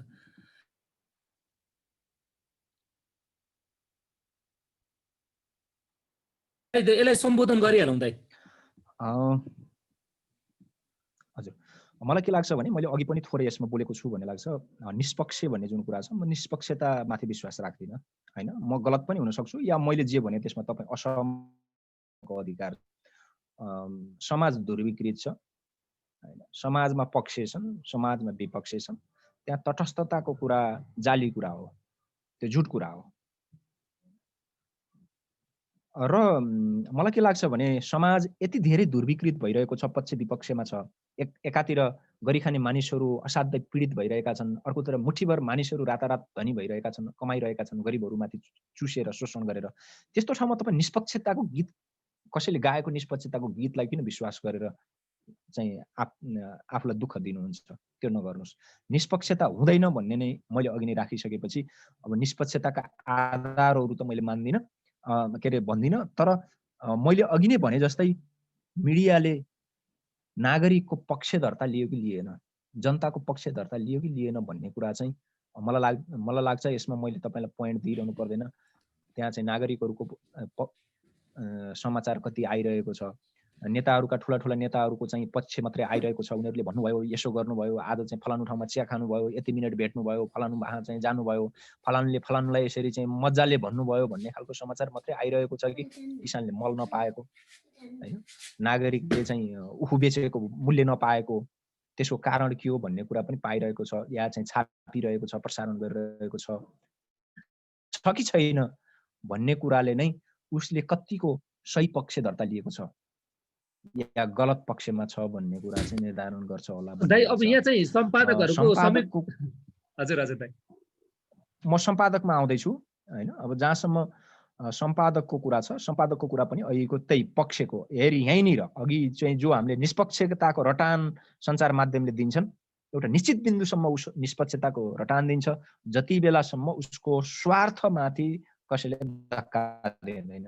एउटा यस्तो पोइन्ट आउँछ अब ऊ सारा लुगा खोलेर निर्वस्त्र पक्षधर्ता लिएर या एउटा पक्ष लिएर सडकमा आउँछ या बाहिर आउँछ होइन। हिजोसम्म निष्पक्ष हामीले कसैको पक्ष, हामी निष्पक्ष हुनुपर्छ, तिम्रो पनि कुरा छाप्छौँ तिम्रो पनि कुरा छाप्छौँ भनिरहेको सञ्चार माध्यम एउटा निश्चित बिन्दुमा गइसकेपछि आफैले भनेको कुरालाई रक्षणमा मिल्काएर एउटा निश्चित पक्ष लिएर आउँछ र यसो हुनु जरुरी छ। मलाई लाग्छ यो ठिक छ। कसको पक्ष लियो त्यसमा निगरानी हुनुपर्छ, सही पक्ष लियो त्यो ठिक छ। सम्पादकहरूले गोविन्द केसीको पक्ष लिए, गोविन्द केसीले के उठाइरहेका छन्? स्वास्थ्य शिक्षा नागरिकहरूको सहज पहुँचमा हुनुपर्छ। उनको हिडन इन्ट्रेस्ट के छ त्यसलाई छोडिदिनुहोस्। उनले बाहिर जे भनिरहेका छन् त्यो ठिक छ, त्यो मैले भन्ने पनि कुरा त्यही हो, गाउँको गरिबले भन्ने कुरा पनि त्यही हो। दाइ अर्को पनि प्रश्न छ, रमेश शाह र रमेश थापा सरले दुईटै प्रश्न गर्नुभएको छ। मिडिया स्वतन्त्र छ भन्ने पार्टीका दलीय सङ्गठनहरू किन चाहिँ भइरहेछन्, त्यसलाई चाहिँ कसरी बुझ्ने? स्वतन्त्र छ भनेर पार्टी सङ्गठनहरू दलीय सङ्गठन खोलिरहेछन् भनेर भन्नुभएको छ। अनि अर्को रमेश थापा सरले चाहिँ यो संविधानको प्रस्तावनालाई पूर्ण स्वतन्त्रता, प्रेस स्वतन्त्रता उल्लेख गरेको छ, यसलाई चाहिँ कसरी बुझ्ने होला, क्लियर गरिदिनु न भन्नुभएको छ। पूर्ण प्रेस स्वतन्त्रता भन्ने शब्द पनि हुन्छ, स्वतन्त्रताको कुरा चाहिँ मैले अघि नै भने होला। मलाई लाग्छ सञ्चार स्वतन्त्र हुन्छ भन्ने नै म मान्दिनँ क्या है। कोही आउँछ सञ्चार स्वतन्त्र छ हुन्छ भनेर कोही आउँछ भने म बहस गर्न तयार छु। सञ्चार माध्यमले पक्षधर्ता लिन्छ, कसको पक्ष लिन्छ? दाइ हजुरको अटोमेटिक उस भइरहेछ, म्युट भइरहेछ, काट्यो है, म्युट भइरहेछ। तर संविधानकै प्रस्तावनामा त्यस्तो छ नि दाइ। फोन आयो, म यसलाई कन्टिन्यू गर्छु होइन। सञ्चार माध्यम चाहिँ निष्पक्ष हुन्छ, स्वतन्त्र हुन्छ भन्ने कुरा चाहिँ मैले अघि नै भने, म त्यसमा विश्वास गर्दिनँ। सञ्चार माध्यमले पक्ष लिन्छ, कसको पक्ष लिन्छ र कसको पक्ष लिनुपर्छ भन्ने कुरामा चाहिँ नागरिकले सहभागिता जनाउनुपर्छ र निगरानी गर्नुपर्छ। विभिन्न दलहरूको दलीय पत्रकार सम्बद्ध दलीय सङ्गठनहरू खोलिने कुरा पनि पक्षधर्ताकै त्यही अघि मैले भनेको कुरालाई पुष्टि गर्ने प्रमाणहरू हुन्। तपाईँ कान्तिपुरमा काम गरोस् या नागरिकमा काम गरोस् या अन्नपूर्णमा काम गरोस् या नयाँ पत्रिकामा काम गरोस्, तर अमुक मानिसहरू विभिन्न पार्टीका चाहिँ भातृ सङ्गठनसँग सम्बद्ध छन्। ती सङ्गठनसँग सम्बद्ध मात्रै छैनन्, फलानु मिडियामा काम गरेका, अमुक मिडियामा काम गरेका मानिसहरू अमुक मन्त्रीहरूको मौका परेपछि चाहिँ पिए बनिरहेका हुन्छन् या चाहिँ सल्लाहकार बनिरहेका हुन्छन् या चाहिँ अमुक पार्टीहरूको भातृ सङ्गठन पत्रकार सम्बद्ध सङ्गठनहरूमा चाहिँ सदस्यता लिइरहेका हुन्छन्, तिनको नेता बनिरहेका हुन्छन्। अब र तिनले चाहिँ आफू सम्बद्ध सञ्चार माध्यममा गएर निष्पक्षताको जुत्ता खोलेर हैन सिङ्गो जिन्दगी राजनीति गर्छ र सञ्चार माध्यममा छिरेपछि जुत्ता निष्पक्षताको चाहिँ पक्षधरताको जुत्ता खोलेर स्वतन्त्र र निष्पक्ष जुत्ता लगाएर चाहिँ समाचार लेख्छ भन्ने कुरा कमसेकम मैले मान्दिनँ। यो वर्गीय समाजको चरित्र र यसका डाइमेन्सनहरू बुझेको कारणले गर्दाखेरि पक्ष विपक्षमा विभाजित समाज र न्युज रुमभित्र त्यसका प्रतिबिम्बहरूको बारेमा थोरै भए पनि जानकारी राखेका कारणले म चाहिँ त्यो कुरा मान्दिनँ। सञ्चार माध्यम पत्रकारहरू स्वतन्त्र हुन्छन् भन्ने कुरा चाहिँ म मान्दिनँ।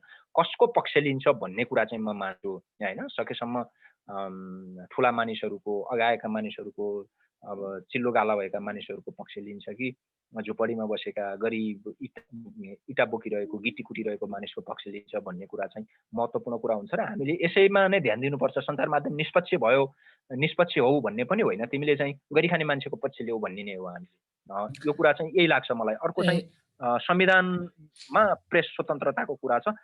प्रेस स्वतन्त्र हुनुपर्छ भनेको चाहिँ यही अघिको हाम्रो गोर्खापत्र, रेडियो नेपाल, टेलिभिजनवाला या अमुक पार्टीहरूले चाहिँ अराएको समाचार लेख्ने खालका सञ्चार माध्यम हुनुहुन्न भन्ने। जस्तो तपाईँ आज गोर्खापत्र हेर्नुहोस्, त्यहाँ चाहिँ प्रचण्ड माधव नेपाललाई समेत गाली गरिरहेको देखिन्छ। काङ्ग्रेसको त कुरै छोड्नुहोस्, विप्लवहरूको त कुरै छोड्नुहोस्, या अरू कसैको त कुरै छोड्नुहोस्, त्यहाँ चाहिँ ओलीको बाहेक अरूको चाहिँ त्यहाँ समाचारै लेखिरहेको हुँदैन। गोर्खापत्रले त्यो चाहिँ विचार बनाउने खालका समाचारहरू हेर्नुभयो भने माधव नेपाल, प्रचण्ड, झलनाथ, वामदेवहरूलाई नै गाली गरिरहेको देखिन्छ। हो, यो खालको सञ्चार माध्यम हुनु हुँदैन। या सरकारी बाहेकको अर्को कुनै व्यावसायिक भनेको सञ्चार माध्यम निश्चित व्यापारिक घरानाहरूको कब्जाभित्र या उसको स्वार्थभित्र चाहिँ रुमल्लिनुहुन्न। जस्तो मिडियाहरूले लबिङ गरिदिन्छन्, कुनै ठेक्काको कुरा हुन सक्छ त्यसमा लबिङ गरिरहेका हुन्छन्, या कुनै खरिदका कुराहरू हुन सक्छन्, या करको विषयहरू हुन सक्छ। मिडियाहरू परिचालित भइरहेका हुन्छन्, उनीहरूले चाहिँ निश्चित त्यो ओपिनियन बिल्ड गरिरहेका हुन्छन्, क्रिएट गरिरहेका हुन्छन्, नीति बनाउनको लागि चाहिँ विचारहरू त्यसबाट चाहिँ सम्प्रेषण गरिरहेका हुन्छन्। सञ्चार माध्यमले त्यस्तो गर्नुहुन्न। एक, राज्यको नियन्त्रणमा हुनुहुन्न। दुई, निश्चित घरानाहरूको कब्जामा रहनुहुन्न। तीन, चाहिँ उसको जुन पत्रकारिता गर्ने, जस्तो मान्नुहोस् कि म्याग्दीको कुनै सञ्चार माध्यम छ, उसले समाचारको स्रोतसम्म बिना धम्की, बिना डर, बिना त्रास पहुँच पाउनुपर्छ। गाउँपालिकाको अध्यक्षको समाचार लेख्छ, उसलाई धम्की दिन्छ। समाचार लेखेकै कारणले कसैलाई धम्की दिन पाइँदैन या धम्की दिनु हुँदैन भन्ने कोणबाट यो अघि मैले भनेका दुईवटा अरू पनि कोणहरू जोडेर प्रेसको स्वतन्त्रताको जुन सवाल उठाएको छ त्यो चाहिँ त्यो कोणबाट हो भन्ने मेरो बुझाइ छ। अरू केही? अरूको प्रश्न आएको छैन दाइ, हात पनि उठेको छैन जस्तो लाग्यो। मेरो प्रश्न छ एउटा दाइ, जस्तो अहिले सोसियल मिडियाको नाममा युट्युबहरू अरू अनलाइन टिभीको नाममा जसरी भइरहेछ, खुलिरहेछन्, त्यसले नागरिकको निजी जीवनमाथिको हस्तक्षेप, ठाडो हस्तक्षेप गरिरहेछ। अनि फेरि अहिलेको हाम्रो चाहिँ सरकार भनौँ न, अब त्यो न्यायालयले पनि अब त्यसैको पक्षधरता लिएर निर्णय सुनाउने हो कि भन्ने चिन्ता पनि छ। यो मिडियाहरूलाई चाहिँ कसरी हेर्ने एउटा होइन, सामाजिक सोसियल मिडियालाई। अनि अर्को कुरा चाहिँ नेपालको मिडिया चाहिँ कस्तो हुने? तपाईले भन्नुभएको सामाजिक सञ्जाल भने चाहिँ अब फेसबुक, तपाईले भन्नुभएको यो सामाजिक सञ्जाल भने चाहिँ फेसबुक, ट्विटर हो कि युट्युबसम्म पनि? होइन, युट्युबसम्मै हो। मैले फेसबुक र ट्विटरको मात्रै होइन, युट्युबकै अनलाइन टिभी हो भन्ने हिसाबले अब त्यसरी चाहिँ अहिले अब जजहरूले पनि मैले फेसबुकमा के अरे युट्युबमा हेरेको थिएँ भन्ने हिसाबले चाहिँ भनेको सुनिन्छ। त्यसो भए चाहिँ अब मिडिया, भारतीय मिडिया हेर्दा पनि त्यस्तो देखिन्छ दाइ। अब नेपालको मिडिया चाहिँ कस्तो बन्ने त? भारतीय मिडिया जस्तो बन्ने कि नेपालको मिडिया जस्तो बन्नुपर्छ? मेरो प्रश्न।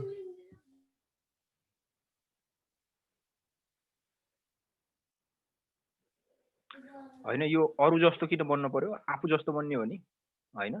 तपाईँ प्रकाश अधिकारी, यादव देवकोटा जस्तो किन बन्ने नि? प्रकाश अधिकारी जस्तो बन्ने हो कि? त्यस कारणले यो हामी को जस्तो बन्ने भन्ने कुरा चाहिँ मलाई लाग्छ त्यति धेरै महत्त्वपूर्ण कुरा हो भन्ने लाग्दैन। हामी आफ्नो अस्तित्वसहित, आफ्नो पहिचानसहित बन्ने हो। राम्रा कुराहरू अरूबाट सिक्न सकिन्छ, नराम्रा कुराहरू हामीले अरूले गरिरहेका गलत कामहरूबाट सिक्न सकिन्छ र त्यसलाई छोड्न सकिन्छ। राम्रा कामहरू चाहिँ अपनाउन सकिन्छ, त्यसलाई फलो गर्न सकिन्छ। जहाँसम्म चाहिँ तपाईँको यो फेसबुक, ट्विटर अथवा चाहिँ युट्युबहरूको कुरा छ, यो अघि मैले भनेको कुरासँग जोडिन्छ क्या। जस्तो कि मानिसहरू युट्युबलाई किन विश्वास गरिरहेका छन् या फेसबुकलाई किन विश्वास गरिरहेका छन् भने ठुला भनेका सञ्चार माध्यमले या व्यावसायिक भनेका सञ्चार माध्यमहरूले मानिसको समाचार दिइरहेको छैन क्या। मानिस त्यहाँ छुटिरहेको छ। अघि मैले भने नि, मानिस व्यग्रतापूर्वक आफूलाई खोजिरहेको छ सञ्चार माध्यममा, त्यहाँ पाइरहेको छैन। युट्युबहरूले अलि बढी मानिसमा इन्डिभिजुअल तहमा पुगेका छन् तर त्यो गलत ट्र्याक समातिरहेको छ, त्यसलाई सही ट्र्याकमा ल्याउनुपर्छ होइन। सबै युट्युबरहरूले गलत गरेका छन्, अब त्यसो भन्दाखेरि प्रकाशले मलाई कुट्ला पोखरामा आए बेला होइन, ऊ पनि युट्युबर हुने कोसिस गरिरहेछ क्यारे। तर मलाई के लाग्छ भने यो यो यो भइरहेको चाहिँ के भने अब जस्तो प्रकाश को कुरा जोड्दाखेरि तपाईले त्यो पोखरामा जुन माछा चाहिँ मारिरहेका मानिसहरूसँग मैले सुनिरहेको थिएँ, तपाईँलाई हेरिरहेको थिएँ, त्यो जलारीहरूले चाहिँ त्यहाँ माछा मार्दाखेरि उनीहरूका कुरा, तपाईँहरूले कति माछा मार्नुहुन्छ, तपाईँको चाहिँ बजार के छ, तपाईँहरूको यो कति पुस्तादेखि यो काम गरिरहेको छ भन्ने हिसाबले जुन खालको तपाईँले जिज्ञासापूर्वक उनीहरूको जिन्दगी, त्यसमा उनीहरूको चाहिँ संलग्नताको सापेक्ष प्रश्न तपाईँले गर्नुभएको थियो, त्यो त गजब छ त। हामीले गर्नुपर्ने त्यो कोणबाट हो। तर भइरहेको के छ भने लोग्ने स्वास्नीको झगडा मानिसको चाहिँ चुलोसम्म पुग्ने, ओछ्यानसम्म पुगेर चाहिँ त्यसलाई चाहिँ प्रसारण गर्ने तहमा युट्युबरहरू पुगेका छन्, त्यो गलत छ। र त्यसले भ्युज किन पाइरहेको छ भने ठुला भनेका सञ्चार माध्यमले नागरिकहरूलाई त्यसमा सहभागितामा ल्याउन सकेका छैनन्, पहुँचमा ल्याउन सकेका छैनन्। नागरिक छुटेको छ, म त्यसमा उपस्थित छैन, कुनै पनि सञ्चार माध्यमको समाचारभित्र या चाहिँ भिडियोभित्र या अडियोभित्र म उपस्थित छैन भन्ने नागरिकले फिल गरिसकेपछि ऊ फेसबुक खोजिरहेको छ, युट्युब खोजिरहेको छ, ट्विटर खोजिरहेको छ, र त्यहाँ केही छ कि काहीँ न काहीँ मेरा पनि प्रतिनिधि घटनाहरू त्यसमा आउँछन् कि भनेर ऊ त्यसमा चाहिँ लागिरहेको छ। र त्यसको फाइदा चाहिँ व्यावसायिक रातारात पैसा कमाउन चाहने मानिसहरूले गलत ढङ्गले त्यसलाई दुरुपयोग गरिरहेका छन्। तपाईँ हाम्रो दायित्व, प्रकाश जस्ता साथीहरूको दायित्व, त्यो गलत ट्र्याकमा गइरहेको नागरिकले विश्वास गरेको एउटा माध्यममा सही ट्र्याकमा लिएर आउने हो, र प्रकाश जस्ता थुप्रै मानिसहरू यसमा लाग्न जरुरी छ।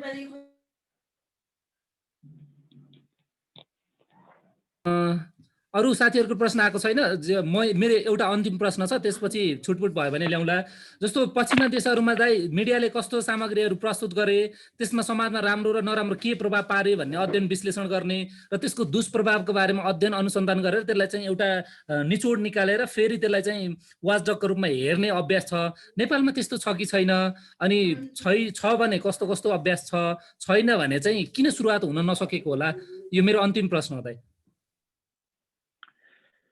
पश्चिमले सबै थोक गजब गरेको छ म त्यस्तो मान्दिनँ, किनभने मैले पश्चिमी समाजमा पनि उनीहरूसँग पनि काम गरेको छु, उनीहरूको भूगोलमै गएर त्यहाँ के भइरहेको छ त्यो पनि हेरेको छु। पहिलो विश्व भनेका लगभग सबै देशहरू पुगेको छु, त्यहाँका सञ्चार माध्यम हेरेको छु। त्यस कारणले कस्तो छ भने हाम्रो भन्दा तुलनात्मक रूपमा नागरिक सहभागिताको कोणबाट पश्चिमका सञ्चार माध्यमहरू एकदम अगाडि छन्। उनीहरूको व्यावसायिकता एकदम उच्च छ हैन। जस्तो कि न्युयोर्क टाइम्सले एउटा समाचार एउटा संवाददाताले पठाएको भरमा विश्वास गरेर छाप्दैन, त्यसमा चेक गर्छ, क्रस चेक गर्छ, तथ्यहरूको भेरिफाई गर्छ, अनि यो समाचार ठिक छ, यसमा आएका तथ्यहरू ठिक छन् भन्ने भयो भने छाप्छ, भएन भने तिमीले यो भनेको कुरा प्रष्ट भएन, थप चाहिँ काम गर भन्छ। र थुप्रै चरणहरू पार गरेर एउटा समाचार बन्छ। हामी कहाँ जस्तो यहाँ तपाईँको चाहिँ फलानुले भन्नुभयो भने नेकपाको बैठक बस्यो, नाम नबताउने शर्तमा या स्रोतको हवाला अनुसार, उता चल्दैन त्यस्तो हैन। तपाईले विकिलिक्सका समाचार या चाहिँ पश्चिमका भण्डाफोर गरिएका समाचारहरू पनि हेर्नुस्, त्यहाँ व्यक्ति व्यक्तिको नाम दिएर छापिएको हुन्छ, व्यक्ति व्यक्तिको चाहिँ स्रोत खुलाएर लेखिएको हुन्छ, बिना स्रोत अज्ञात स्रोतलाई हवाला दिएर समाचार लेख्न हुँदैन भनेर न्युयोर्क टाइम्सले त प्र्याक्टिसै गरेको छ। तर त्यो एउटा निश्चित चरणसम्म हुन्छ। जस्तो चुनाव आयो, अब न्युयोर्क टाइम्सले पक्षधरता लिन्छ, ऊ खुलेर न्युयोर्क टाइम्स खुलेर एउटा पक्षमा लाग्छ, वाशिङटन पोस्ट खुलेर एउटा पक्षमा लाग्छ, सिएनएन हेर्नुस्, फक्स न्युज हेर्नुस्, उनीहरू खुलेर पक्षमा लाग्छन्। सिएनएनले डेमोक्राटको पक्ष लिएला, फक्स न्युजले रिपब्लिकको पक्ष लिएला, वर्षभरि 5 वर्ष निष्पक्ष देखिन्छ। तर जति बेला स्वार्थको निर्णायक बिन्दु आउँछ त्यहाँनिर पश्चिमा सञ्चार माध्यम पनि पक्षधरता लिएर आउँछ। साथै समाज वर्गीय छ, समाज पक्ष विपक्षमा विभाजित छ, सधैँ निष्पक्ष हुन सम्भव छैन। कसको पक्ष लिने, सहीको कि गलतको, मुख्य कुरा त्यो हो, पक्ष जहाँ पनि छ। तर सामान्यतया सार्वजनिक समाचारहरूमा उनीहरू व्यावसायिकता, निष्पक्षता देखाउने कोसिस गर्छन्। म त्यो शब्द प्रयोग गर्न चाहन्न। उनीहरू व्यावसायिकता देखाउने हर मजदुर प्रयास गर्छन् र त्यसको उच्चतम अभ्यास गर्छन् पश्चिमाहरूले। अब हामी कहाँ त्यस्तो छ कि छैन भन्दाखेरि त्यो धेरै कम छ। हामीसँग स्रोत साधनहरू कम छ, पत्रकारिताको हाम्रो व्यावसायिकता असाध्यै कम छ, गुजारामुखी पत्रकारिता छ हाम्रो। केही निश्चित सञ्चार घरानाहरूलाई छोडेर हेर्ने हो भने जिल्लाका सञ्चार माध्यमहरू मान्नुहोस्, रेडियो सामुदायिक रेडियोहरू 4-5 जना साथीहरू मिलेर चलाउनु भएको छ, त्यो चाहिँ घिटिघिटी भइरहेको छ। काम गरिरहेका साथीहरू आफैले चाहिँ आफ्नो लागि चाहिँ तलब जम्मा गर्न सक्नु भएको छैन, त्यो अवस्थाबाट चलिरहेको छ। त्यसमा निगरानी, व्यावसायिकता, चेक, क्रस चेक, भेरिफाई गर्ने कुराहरूको अब त्यो हामी कहाँ असाध्यै स्रोतहरूको पनि कमीले गर्दाखेरि पनि त्यो त्यति धेरै सम्भव देखिन्न। अब ठुला भनिएका सञ्चार माध्यमहरूले पनि तपाईँको अनुजा बानियादेखि तपाईँको चाहिँ रसेन्द्र भट्टराईसम्मका प्रकरणहरू तपाईँलाई थाहा छ, त्यहाँ चेक, क्रस चेक, भेरिफाईको चाहिँ कुराहरू असाध्यै कम छन्। आज एउटा समाचार लेखिरहेको हुन्छ, भोलि अर्कै घटना भइरहेको हुन्छ। अब त्यसमा तथ्यहरू त्यति चाहिँ गतिलोसँग जाँच गरिएको पाइँदैन। तर अब जुन क्षमता छ त्यसका बिचमा आफ्नो सामर्थ्य अनुसार काम गर्ने हो। मैले चाहिँ 20 केजी भारी बोक्न सक्छु भने यसले चाहिँ 50 केजी किन बोकेन भनेर मलाई गाली गर्नु व्यर्थ छ, किनभने मेरो सामर्थ्य नै 20 केजी भारी बोक्ने छ, मलाई 50 केजी भारी बोकेन भनेर गाली गर्ने, त्यो गाली नै आफैमा चाहिँ अनधिकृत छ। त्यसकारणले जुन सीमा र सामर्थ्यका बीचबाट नेपाली पत्रकारिता, नेपाली सञ्चार माध्यम गुज्रिरहेको छ, यो अहिले आफूलाई त्यो ढङ्गबाट चाहिँ पश्चिमा समाजले गरिरहेको अभ्यासको दाँजोमा आफूलाई उभ्याउने ठाउँमा पुगिरहेछ, त्यस्तो ल्याकत राख्छ भन्ने मलाई चाहिँ लाग्दैन। ओके, यहाँ ग्रुपमा चाहिँ एउटा 2-3वटा प्रश्न आएको छ दाइ होइन, अलिअलि समेटिएको छ जस्तो पनि लाग्छ। रमेश थापाले फेरि प्रश्न गर्नुभएको छ, कुनै पनि व्यक्तिको जीव, आवास, सम्पत्ति, लिखित तथ्याङ्कको विषयमा प्रेसले बाहिर ल्याउँदा व्यक्तिको गोपनीयता असर गरेन भनेको छ, त्यो गरिहाल्छ हदसम्म, कुन हदसम्म हो भन्ने हो रमेश सर, यसलाई त्यति धेरै महत्त्वपूर्ण लिनु पर्दैन। सिधा कुरा, जनतासँग भन्ने पत्रकार निरन्तर विकृति र विसङ्गतिको र समाजमा भएका कुराहरूलाई उठाउँदै विदेशमा अलपत्र परेकालाई समेत उद्धारको सहजीकरण भएको कारण भूमिका निर्माण गरेर सरकारले गर्ने एउटा काम पत्रकारिताले गर्दै गर्दा यस्ता नेसनल पत्रकारहरू धेरै छन् जसले सत्यको पक्षमा निष्पक्ष समाचार छाप्छन्। उसको ज्यानको पनि यो पनि अगाडि आइसके जस्तो लाग्यो सर। त्यसपछि अर्को प्रश्न हेरौँ। अर्को पनि प्रश्न छ, एउटा प्रेस काउन्सिलवाला प्रश्न छ। यो नोदानाथ सरले हामीलाई लेख्नु भएको छ, सञ्चार माध्यमको नियमन गर्ने निकाय प्रेस काउन्सिल नेपालमा सबैभन्दा विवादित सञ्चार माध्यमका सम्पादक प्रकाशकहरूको पकड हुने अवस्थामा छ, त्यसको अन्त्य चाहिँ कसरी गर्न सकिएला? जनास्था, साँगु भनेर उदाहरण दिनुभएको छ। लेखेकै कारण चाहिँ साइबर क्राइममा प्रहरीले पक्राउ गर्ने प्रवृत्ति ठिक हो कि होइन, यसमा चाहिँ हजुरको विचार के छ भनेर हजुरको विचार जान्नु भएको छ, सोध्नु भएको छ। र सूचनाको हक सम्बन्धी ऐन 2064ले सूचनाको प्रकाशन तथा प्रसारणको सन्दर्भमा केही सीमाहरू उल्लेख गरेको छ। रमेशजी, यो पनि कुराहरू आइसकेको छ। नोदानाथ दाईको हजुरले सम्बोधन गरे हुने भयो दाई, यो अन्तिम प्रश्न हो, अब हामी कसैको प्रश्न लिँदैनौँ। सम्पादकवाला हाम्रो मरट्टा मन्नाथ त्रियाली, नोदनाथ त्रियाली भन्नुहुन्छ। त्रिताल ठिक छ। यस्तो छ, अब प्रेस काउन्सिलमा को पुग्ने भन्ने कुरा चाहिँ यो अघि हामीले भनेको यो सत्ताको वफादारिता जुन कोणबाट हामीले कुरा गरिराखेका छौँ, कस्ता मानिस पुग्छन् भने चाटुकारहरू नै पुग्ने अवस्था छ। ती चाहिँ अमुक कुनै मानिसहरूको नाम नलिगौँ होइन, त्यसमा चाहिँ अब फलानुको गयो फलानुको गएन भन्ने कुरा छैन। आजको समाजमा सत्ता यसरी चलिरहेको छ कि वो हरेक ठाउँमा आफ्ना वफादारहरू राख्न चाहन्छ। वफादारहरू राख्न चाहने भइसकेपछि सञ्चार माध्यममा काम गरिरहेका मानिसहरू पनि सत्ताको चाकडीमा लाग्ने भए, चाप्लुसीमा लाग्ने भए। अहिले भनेकै अब चाहिँ पार्टी सम्बद्ध पत्रकारहरूको संस्था किन बनिरहेको छ भने यस्तै ठाउँहरू छन्, थुप्रै छन्। अब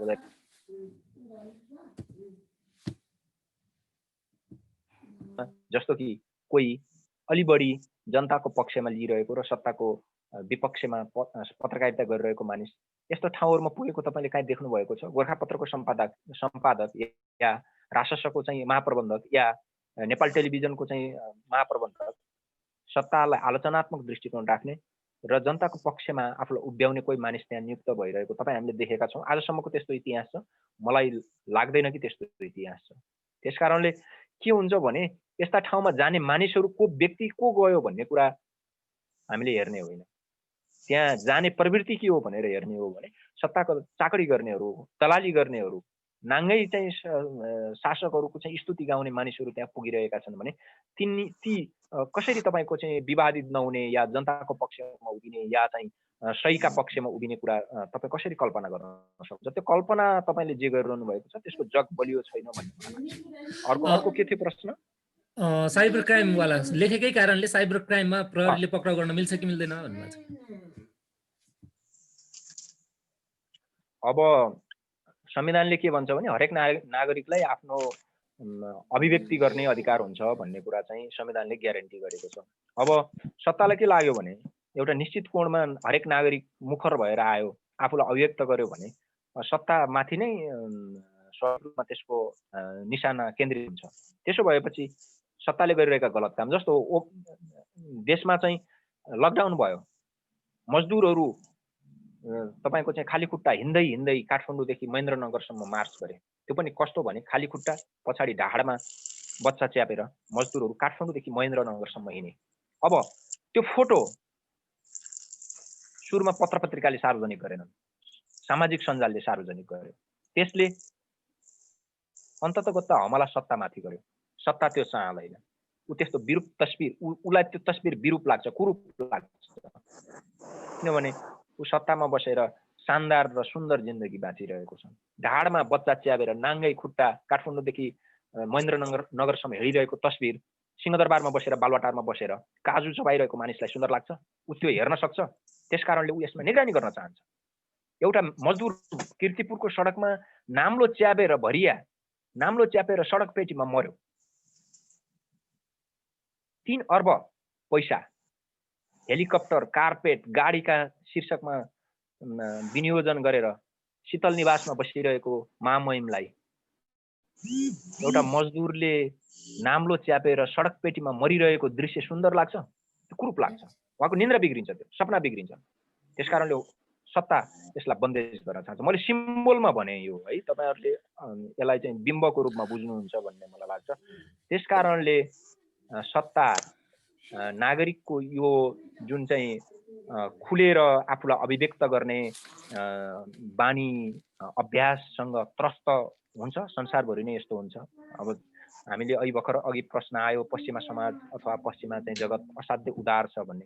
स्नोडेनको केस हेर्नुहोस् है, उसलाई जेलमा राखेको छ कि अमेरिकीहरूको चाहिँ निश्चित कुराहरू उसले सार्वजनिक गर्यो, सत्ताका चाहिँ घृणित कर्तुतहरूलाई उसले सार्वजनिक गरिदियो भनेर चाहिँ त्यसरी राखिएको छ। थुप्रै त्यस्ता खालका केसहरू चाहिँ तपाईँ हामीले देखिरहेका छौँ। ऊ पनि निष्पक्ष छ भन्ने होइन, तर इन्डिभिजुअल केसमा पोलिटिकल्ली तपाईँ जे पनि बन्न सक्नुहुन्छ, तर सोसियल्ली तपाईँ डेमोक्रेट बन्नुपर्छ भन्ने चाहिँ जुन सामाजिक अभ्यासमा, जस्तो तपाईँसँग म असहमत हुन सक्छु तर तपाईँले विचार राख्ने अधिकारको त मैले सम्मान गर्नु पर्यो नि।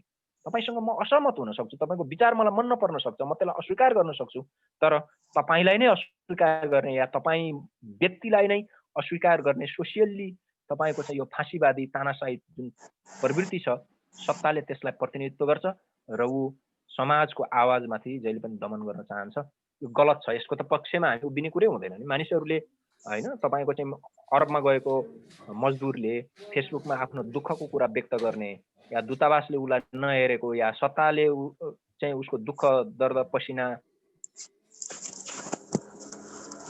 सार्वजनिक गर्ने कुरालाई राज्यले बन्देज लगाउने कुराको पक्षमा त हामी उभिन सक्दैनौँ। त्यो ठिक छ भन्नै सक्दैनौँ, तर कतिपय हदसम्म चाहिँ कहिलेकाहीँ के हुन्छ भने अलि असाध्यै धेरै यो चाहिँ नगरेको हुन्थ्यो, भयो हुन्थ्यो। अश्लीलताको पनि कहिलेकाहीँ अब त्यो श्लील र अश्लील भन्ने के, त्यसको पनि मापदण्ड होला।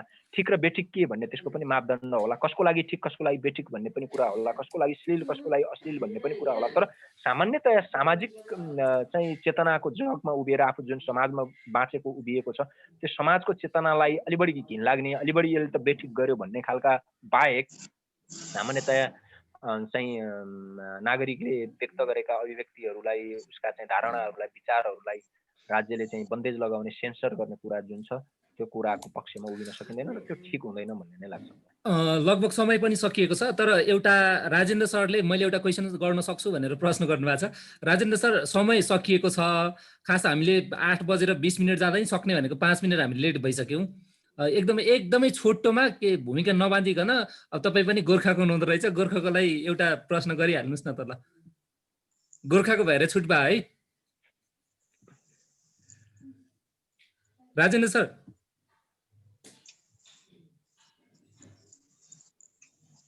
हजुर म सुन्दैछु है। ल प्रश्न सोधिहाल्नुहोस्। मैले हजुर साथी सबैलाई नमस्कार है। मैले एउटा कुरो गर्न लागेको, त्यो अस्ति मक्सिरको 20 गते त्यहाँ गोर्खा अस्पतालमा त्यहाँ उपचारको क्रममा बिरामी र डाक्टर बीच चाहिँ अब बिरामी कुरुवा र डाक्टर बीच के अब त्यहाँ चाहिँ वाक्यहरू मिलेन। त्यसपछि त्यो चाहिँ तुरुन्तै बिरामीले चाहिँ आफ्नो मान्छेहरू अब को थिए बोलाएर लिएर आएर डाक्टरलाई 2 जना डाक्टरलाई चड्काइदिइहाल्नु भएछ होइन। त्यो दिउँसो भएको त 1 बजे भएको घटना अनि त्यहाँ त सबैजना आए दिनभरि धुरिए सबै थोक आए अनि बेलुका 5-6 बजे चाहिँ ल मिल्यो भनेर त्यो चाहिँ त्यतिकै एउटा डाक्टर हस्पिटलमा डाक्टर पिटिएको कुराहरू सामान्य ढङ्गले मिलापत्र भयो भन्ने तरिकाले आयो। अनि म त्यो दिनमा म सदरमुकाममा थिइनँ, बाहिर थिएँ। अनि साँझतिर आउँदा फेरि अनि त्यो नेपाल विद्यार्थी सङ्घको चाहिँ एउटा विज्ञप्ति पनि आइराखेको रहेछ। अनि डाक्टरलाई आज चाहिँ पिटियो भनेर त्यो एउटा वर्ग चाहिँ एउटा चाहिँ त्यो समूह चाहिँ यो भोलि चाहिँ फेरि अर्को छुट्टै चरणको आन्दोलन गर्नुपर्छ भन्ने चाहिँ तयारीमा त्यहाँ हुनुभएको रहेछ। त्यसपछि मैले डाक्टर हस्पिटलतिर फोन गरेँ, डाक्टरहरूलाई फोन गरेँ भएको के हो भनेर त्यो जानकारी लिइसके पछाडि तपाईँहरूको स्टेटमेन्ट डाक्टर यदि तपाईँ डाक्टरले पिटाइ खायो भने स्टेटमेन्ट खोइ त भनेपछि हामी स्टेटमेन्ट निकाल्दैछौँ भन्नुभयो। उहाँहरूले नि स्टेटमेन्ट निकाल्नुभयो। निकालिसकेपछि त्यो दुईटालाई जोडेर अनि त्यसपछि मैले जब समाचार फलो गरेँ, म manasolo.com अनलाइन चलाउँछु, त्यो गरिसके पछाडि अनि त्यो जो पिट्न गएको थियो त्यसले चाहिँ अनि त्यसपछि कसैले लेख्न नपरे समाचार तैँले लेख्न पर्ने तल पख भनेर अब त्यो चाहिँ अब धेरै बेरै केही समय 2-3 मिनटको त त्यो अडियो मैले बाहिर पनि ल्याइदिएँ। अनि पछि भोलिपल्ट त्यसलाई चाहिँ अब त्यो बोल्नेलाई चाहिँ अब पुलिसले समातेर लिएर आयो। मैले उसलाई भने कि यो चाहिँ तैँले आफूले बोलेको होइन, यो कसले सिकायो भन्दाखेरि उसले त्यहाँ भनेन। पछि आउँदाखेरि चाहिँ के भयो भने नेभी सङ्घ जसले त्यो विज्ञप्ति निकाल्यो नेपाल विद्यार्थी सङ्घ भन्ने त्यहाँको चाहिँ केही एउटा मान्छे मलाई राम्रोसँग चिनेका तर मलाई फोनमा गाली गर्न नमिल्ने नैतिक हिसाबले र त्यो केटालाई चाहिँ प्रयोग गरेर मलाई चाहिँ ती अपशब्दहरू प्रयोग गरिए। भनेपछि अब हामी पत्रकार म पनि यहीँ छु, लेखिरहेको छु, अरू पनि त्यहीँ चाहिँ लेखिरहेका छन्। अब यस्ता कुराहरू चाहिँ अब आखिर मैले त्यो कुरो नलेख्दा भए त तपाईँ डाक्टर पिटाइ त खाखै हुँदैछ नि त। अब कसरी लिने यस्तो पत्रकारितालाई चाहिँ हामी कसरी अगाडि बढ्ने हो भनेर मैले यो चाहिँ हाम्रो चाहिँ यादव सरसँग सोध्न चाहेँ। मैले लाग्छ कि अघि नै पनि यसको अलिकति सङ्केत जिल्लाको चाहिँ त्यो सङ्कुचितता, त्यो चाहिँ समाचार दिने अनि विज्ञापन दिने मानिसहरूको घेरा असाध्यै साँगुरो हुने भएर त्यसले चाहिँ कसरी स्वतन्त्र पत्रकारितालाई असर गरिरहेको छ भन्ने कुरा सङ्केत गरेको थिएँ जस्तो लाग्छ अघि बोल्ने क्रममा पनि। सम्भवतः दिपक सरलाई मैले यो पनि अलिकति यादव सरलाई मैले यो क्रस गरेँ। जस्तो अब हामी तपाईँको चाहिँ अब जस्तो 63-64 पछाडिको लगातार म यहाँ गोर्खामै छु। अनि अब 64 सालमा चाहिँ त्यो पहिलो संविधान सभा निर्वाचन भयो। यो निर्वाचन भइसके पछाडि संविधान बने पछाडि तपाईँहरूको यहाँ त आमूल परिवर्तन भइहाल्छ, काठमाडौँ जानु नि पर्दैन, यो अध्ययन गर्नु नि पर्दैन भन्ने कुरो भयो। अनि अध्ययन होला त नि भनेर दैनिक पत्रिका रेडियो मजाले चाहिँ यहाँ धमस लाग्यो। अब अहिले तालु सालु खुल्यो जम्मै थोक, यो कहिले समृद्धि आउने कहिले के आउने केही नहुने भयो। बाहिरबाट देख्ने हामीभन्दा पछिल्लो पुस्ताले नि के गर्यो भन्दा फेरि तपाईँको चाहिँ ओहो उहाँहरू कति वर्षदेखि लागिराख्नु भएको त यस्तो सडकमै हुनुहुन्छ अहिलेसम्म, हामी त यो त किन आउने भनेर यो गोर्खामा चाहिँ तपाईँको पछिल्लो चरणमा चाहिँ पत्रकारितामा चाहिँ आउने अब चाहिँ हाम्रो पछि लगाएर आउनेहरू चाहिँ एकदम कम देखिए क्या। यसलाई कसरी गर्ने तपाईँको नेता आउँदा पनि अब चाहिँ यो त पछि आउँछ नि। राजेन्द्रजी यो समस्या समाधान भइसकेको छ।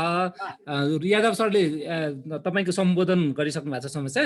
अब यसमा चाहिँ हिजो पनि कुरा मोटामोटी कुरा भइरहेको थियो। अब हामीले कस्तो पत्रकारिताको लागि अभ्यास गरिरहेछौँ त्यसमा चाहिँ हामीले के गर्ने, कुनको पक्ष लिने अनि हामीले के गर्ने। अब तपाईँ भर्खरै समृद्धि जाने भने 2 नम्बरी पत्रकारिता गर्नुहोस् भइहाल्यो होइन। नत्र भने हामी त सामाजिक न्याय र सामाजिक परिवर्तनमा हिँड्या मान्छेहरूले यो त भइ नै हाल्छ। तर हामीले अरूले चाहिँ रातारात नै परिवर्तन खोज्छन्। अब हाम्रो यो चाहिँ लामो समय लिन सक्छ। तर हिम्मत नहारिकन जसरी अस्तिको मिडियामा कभरेज तपाईँको भयो, जसरी न्युज लेख्नुभयो त्यसरी नै लेख्नुहोस्। जागो नेपाल छँदैछ, तमाम युवाहरू छँदैछन्, तमाम पत्रकारहरू छन्, यादव देवकोटा जस्ता साथीहरू छन्। अनि यसमा चाहिँ यो कुराहरू चाहिँ भइ नै हाल्यो। दाइले पनि केही थप्छु भन्नुभएको छ। राजेन्द्रजीले उठाएको प्रश्न मलाई लाग्छ कि प्रतिनिधिमूलक समस्या हो। मैले अघि नै पनि भने कि हाम्रो समाजमा जुन पक्षधरता छ, जस्तो अमुक कुनै पार्टीका सङ्गठनहरू छन्, ती आफ्नो अनुकूलका समाचारहरू प्रसारण गर्न चाहन्छन्, आफ्नो स्वार्थमा धक्का लाग्ने समाचारहरू आएपछि उत्तेजित हुन्छन् र समाचार लेख्नेहरूमाथि आक्रमण गर्न चाहन्छन्। भएकै यही हो। र त्यसमा हामीले गर्ने कोसिस चाहिँ के हो भने जो सहभागिताको अघि नै मैले सवाल उठाएको थिएँ, नागरिकको सहभागिता बढाउने हो होइन। जस्तो कि तपाईँलाई कुनै एउटा चाहिँ पार्टी सम्बद्ध सङ्गठनका मानिसहरूले धम्की दिने या तपाईँलाई चाहिँ धम्क्याउने कोसिस किन गरिरहेका छन्, त्यत्रो हिम्मत किन गरिरहेका छन्? के काठमाडौँको एउटा ठुलो मिडियाको सम्पादकलाई त्यसरी नै उनीहरूले धम्क्याउने हिम्मत राख्छन्? कुनै एउटा विद्यार्थी सङ्गठनको अध्यक्षले हैन कान्तिपुरको सम्पादकलाई धम्क्याउने हिम्मत राख्छ? किन राख्दैन? हामीले त्यहाँनिरबाट उत्तर खोज्नुपर्छ होला। अलिकति बढी सहभागिता, मानिसहरूको नागरिकहरूको सहभागिता आफूमा केन्द्रित गर्ने, आफू पनि नागरिकहरूसँग जोडिने हैन त्यसो गर्नुपर्छ। बजार असाध्यै सानो छ, गोर्खा बजार कति छ र हामी तपाईँको चाहिँ मोबाइल पसलेदेखि लिएर तपाईँको चाहिँ हार्डवेयर व्यापारीसम्म सबै एकले अर्कालाई पहिचान गर्न सक्ने स्थिति छ। त्यस्तोमा पत्रकारिता सङ्कुचित हुन्छ, विज्ञापन उसैसँग लिएर प्रसारण गर्नुपर्छ। आफ्नो चाहिँ अनलाइन हेरिदिने चाहिँ पाठक त्यही मानिस हुन्छ, अनि समाचार फेरि उसैको लेख्नुपर्छ। यो चाहिँ जुन तपाईँले गोर्खा बजारलाई छोडेर तपाईँ चाहिँ चुममा नुब्रीका मानिसहरूसम्म पुग्ने या आरुघाटका मानिसहरूसम्म पुग्ने या घ्यालचोकका मानिसहरूसम्म पुग्ने या चाहिँ देउरालीका पाल्फुका मानिसहरूसम्म पुग्ने या बारपाकका मानिसहरूसम्म पुग्ने र त्यसको दायरा विस्तार गर्दै गर्दै गर्दै गएर यसले चाहिँ साँच्चीकै निष्पक्ष पत्रकारिता गर्छ। निष्पक्ष त के हुने, जनताको पक्षमा चाहिँ पत्रकारिता गर्छ भन्ने खालको अलि बढी विश्वास मानिसहरूमा दिलाउने एउटा कुरा हुन्छ। दोस्रो चाहिँ अब जहाँसम्म अर्को मानिस समृद्ध भयो म यस्तै छु भन्ने कुरा चाहिँ हामीले अलिकति बढी त्यसमा लाग्नु हुँदैन। तपाईँले अरूलाई हेरेर पत्रकारिता थाल्नु भएको हो, मलाई त्यस्तो लाग्दैन। तपाईँ आफैले आफ्नो जुन विश्वास थियो, मानिसहरूका आवाजलाई म खरिद गर्छु, बाणी नभएका मानिसहरूलाई आवाज दिन्छु भन्ने जुन विश्वास थियो, त्यसमा तपाईँ डगमगाउनु भएको छ, त्यसमा सोच्नु होला। डगमगाउनु भएको छैन भने अरू कोही मानिसले गाडी चढेर हिँड्यो म सडकमै छु भन्ने कुरामा तपाईँ आत्तिनु पर्दैन। तपाईँले त सडकै रोजेको हो नि, गाडी रोजेको भए त अरू छन् नि पैसा कमाउने तरिकाहरू, धनी बन्ने तरिकाहरू होइन। म त्यो बाटो हिँड्नुपर्छ होला भन्ने मलाई लाग्छ। सकियो होला होइन? सक्यो त। हामी 13 मिनट बढी हामी टाइम वेस्ट गरौँ। जे होस्, अब साथीहरूको समस्याहरू अनि जिज्ञासाहरू पनि समेटिएको छ, किनभने प्रश्नहरू पनि आइरहेको छ। कुराकानी यसलाई औपचारिक रूपमा हामीले समापन गर्छौँ त, अनि त्यसपछि कुराकानी कस्तो भयो? साथीहरू रिसाउनु होला है फेरि। साथीहरू रिसाउनु भयो भने तपाईँले खुसी बनाउनु परिहाल्यो नि। ओके प्रतीक्षाजी, हामी कार्यक्रम सकिएको छ। यो कार्यक्रम थोरै कुराकानी राख्छु है प्रकाशजी। ओके ल हस्, हुन्छ। म 2 मिनेटमा सक्छु। एकदमै खुसी लाग्यो हाम्रो यादव सरको कुराकानी सुनेर। म पुरा समय त सुन्न पाइनँ, मैले आधी घन्टा भन्दा बढ्ता, आधी घन्टा त के तपाईँलाई 7:30 देखि सुने। उहाँका कुराकानीले चाहिँ मलाई व्यक्तिगत रूपमा चाहिँ धेरै कुराहरूको विषयमा जानकारी प्राप्त भएको र वास्तवमा हाम्रो यो जागौँ नेपालको मिडिया टिमलाई चाहिँ विशेष धन्यवाद दिन चाहन्छु। हाम्रो यादव सर जस्तो व्यक्तित्वलाई ल्याएर जुन विषयवस्तुहरूको विषयमा चाहिँ यहाँ मिडियाको विषयमा जानकारी प्रदान गर्नुभयो र हामीले जुन यादव सरले भन्नुभएको कुराहरूले चाहिँ यहाँको मिडियालाई अध्ययन गर्नलाई चाहिँ यसले एकदमै अब म चाहिँ सुनसरी इटारीमा बस्छु, यतातिरबाट प्रकाशन हुने सञ्चालित मिडियाहरूलाई चाहिँ अध्ययन गर्न र साथीहरू आफ्नो लेभलको साथीहरूले मिडिया यसरी जाउँ है, मिडियाको चाहिँ यो तवरले गयो भने चाहिँ हामीले समाजलाई केही दिन सकिने रहेछ भनेर कुराकानी गर्नलाई, हामी उहाँहरूसँग सहकार्य गर्नलाई पनि सहज हुने रहेछ भन्ने मैले विश्वास गरेको छु। एकदमै हृदयदेखि नै धन्यवाद र आभारी छौँ यादव सर। यति भन्न चाहे। धेरै धन्यवाद यशाजी। अब यो फिडब्याक सेसन जस्तै पनि भयो। सो यादव दाइले पनि सुन्न खोज्नु भएको थियो, यशाजीले सम्बोधन गरिहाल्नुभयो। औपचारिक रूपमा यसलाई समापन गर्दैछौँ हामी। प्रतीक्षाजी, यसलाई मैले मेरो सेसन सकाएँ। यादव सरको केही छ भने 1 मिनटमा भन्नुहुन्छ, नत्र भने तपाईँले टुङ्गाउनु होला। यादव दाइ केही छ अन्तिममा? मेरो त अब मैले यत्रो धेरै बेर बोलेपछि फेरि पनि मेरै कुरा हुने अलिक बढी अन्याय होला साथीहरूलाई। अब तपाईँहरूले मलाई सुन्नुभयो, यो मैले जे भने यो चाहिँ मलाई लागेको कुरा हो। लोकतन्त्र भनेको के हो भने अरूका कुराप्रति असहमत हुने अधिकार राख्न सकिन्छ। मैले अहिले जे भने त्यसमा तपाईँ सहमत हुनुपर्छ मलाई त्यस्तो लाग्दैन। तपाईँका असहमतिहरू पनि हामी बिस्तारै अर्को कुनै माध्यममा छलफलमा अगाडि बढाउनेछौँ। र मैले अहिले जे भने त्यो अन्तिम सत्य होइन, यो विमर्श गर्ने हो, हामी छलफल गर्ने हो, प्रश्नहरूमा भोत्लिने हो। मैले भनेका कुराहरू तथ्यहरूले काटे भने मैले त्यसलाई स्वीकार गर्ने कुरा हुन्छ, मैले त्यसलाई अपनाउने र पछ्याउने कुरा हुन्छ। या मैले जे बुझिराखेको छु त्यसमा अपुग भएको छ र तपाईँहरूसँग केही छ या समाजसँगको अन्तर्क्रियामा थप केही चिजहरू आउँछ भने त्यसलाई स्वीकार गरेर हामीले कमजोरीहरू हटाउने र योग्यताहरू बढाउने बाटोमा जाने हो। र त्यही बाटो अपनाउनुपर्छ। तपाईँहरूले मलाई धैर्यतापूर्वक मेरो प्रस्तुति त्यति धेरै राम्रो हुँदैन, म त्यति बोल्ने कुरामा मान्छे होइन, तैपनि तपाईँहरूले सुन्नुभयो। तपाईँहरूको धैर्यता बडो डरलाग्दो रहेछ, यो डरलाग्दो धैर्यता कायम रहोस्। धन्यवाद। डरलाग्दो अभिव्यक्तिको लागि दाइलाई धन्यवाद। ल प्रतीक्षाजी टुङ्ग्याइहालौँ त। हुन्छ, मिडियामाथि नागरिक निगरानी विषयमा आज हामीले धेरै कुरा सिक्ने अवसर पायौँ। यादव सरलाई धेरै धेरै धन्यवाद छ हाम्रो मिडिया नेटवर्कको टिमबाट र समग्र जागो नेपाल अभियानको टिमबाट। कार्यक्रम सहजीकरणको लागि पनि प्रकाशजीलाई धेरै धेरै धन्यवाद छ। हामी कार्यक्रमको अन्त्यमा आइरहेका छौँ। कार्यक्रमको समापन गरिदिनुको लागि जागो नेपालका अध्यक्ष दीपक आचार्य दाइलाई अनुरोध गर्दै म पनि बिदा हुन्छु। धन्यवाद। धन्यवाद प्रतीक्षाजी। मैले एउटा सोधै सोधिहालेँ, यो 2007 मङ्सिर 12 गते जुन यो 3 ट्रक हतियार आउँदैछ र हामी यो विराट कब्जा गर्छौँ भन्ने बोल्ने चाहिँ मातृका कोइराला कि बिपी कोइराला सर? तारणी प्रसाद कोइराला। तारणी प्रसाद, अहिले हजुरले भन्दा त्यहाँ चाहिँ मातृका आएको थियो, त्यही भएर म चाहिँ कन्फ्युज भइरहेको। ए होइन होइन, तारणी प्रसाद कोइराला हो। हजुर धन्यवाद। वास्तवमा एकदम खुसी लाग्यो। हामीले पनि लामो समयदेखि उठाइरहेको विषय हो। अहिले पछिल्लो चरण हेऱ्यो भने मुफसलमा रहेका, अझ विशेष गरी मुफसलमा रहेका र जसले जनजीविकासँग सम्बन्धित आम नागरिकको समाचार लेख्छन् ती मिडियाहरू बाँच्ने वातावरण आज छैन। यो यहाँ मात्रै होइन, करिब करिब धेरै ठाउँमा छ जस्तो मलाई लाग्दैन र छैन पनि। यसको लागि पत्रकार महासङ्घ मात्र एउटा यस्तो हुनसक्छ अहिले एउटा विश्वासशील माध्यम जसले एउटा नेतृत्व गर्यो भने नागरिकको पक्षमा लेख्ने मिडियाहरू बाँच्ने वातावरण बन्न सक्थ्यो। विज्ञापनदाताहरूको अथवा ती मानिसहरू जो विज्ञापन दिनसँग उहाँ तपाईँले भने जस्तो एउटा दलालले दिन सक्छ, ठेदाले दिन सक्छ भने जस्तो जुन पसलले करै नतिरहेको हुन्छ तिनीहरूले अझ बढी विज्ञापन दिइरहेका हुन्छन् क्या। अहिले पछिल्लो चरण विज्ञापनको अवस्था फरक तरिका आएको छ। जस्तो आवश्यकताले विज्ञापन दिने सीमित मिडियामा दिन्छन् उनीहरूले, अलिकति नाम चलेका मिडियाहरूलाई आवश्यकता अनुसार विज्ञापन दिन्छन् भने अन्य पत्रकार रहेका साथीहरूलाई चाहिँ सम्बन्धको आधारले विज्ञापन उनीहरूले दिने गर्छन्।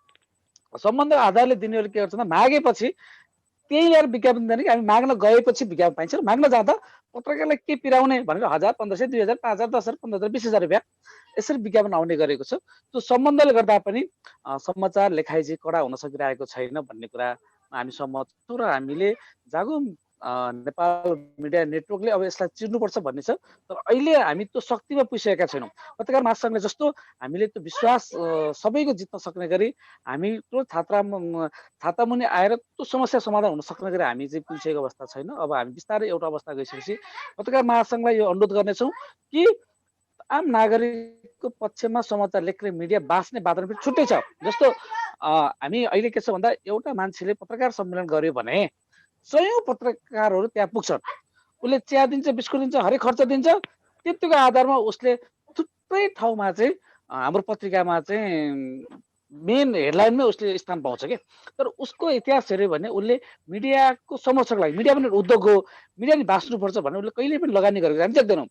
उसको समस्यामा हामी बोलिदिनु पर्ने, तर हाम्रो समस्यामा कहिले नबोल्ने एउटा वातावरण जुन बनेको छ यसका विरुद्ध म त अब 5 वर्षदेखि नै आवाज उठाइरहेको छु, बोलिरहेको छु। एक्लै बोलेको थिएँ हिजो।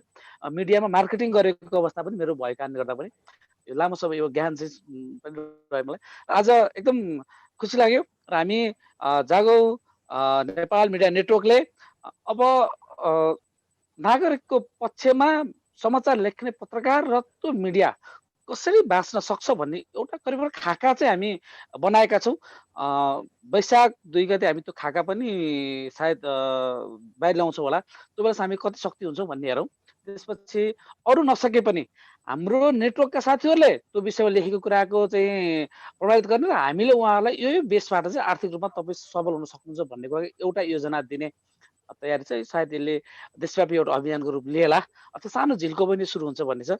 र यति भन्दै यहाँलाई धेरै धेरै धन्यवाद दिँदै आगामी दिनमा पनि यस्तै विचारहरू सुन्न पाइयोस्। र यो जुन वास्तवमै किसानको पक्ष अथवा तल्लो वर्गको विषयमा तपाईँ जति चिन्तित हुनुहुन्छ त्यो चिन्ताले अरूलाई पनि एक्सनमा जान सहयोग पुगोस् यो विश्वास गर्दै आजको कार्यक्रम यहीँ समापन भएको जानकारी गराउँछु। धन्यवाद।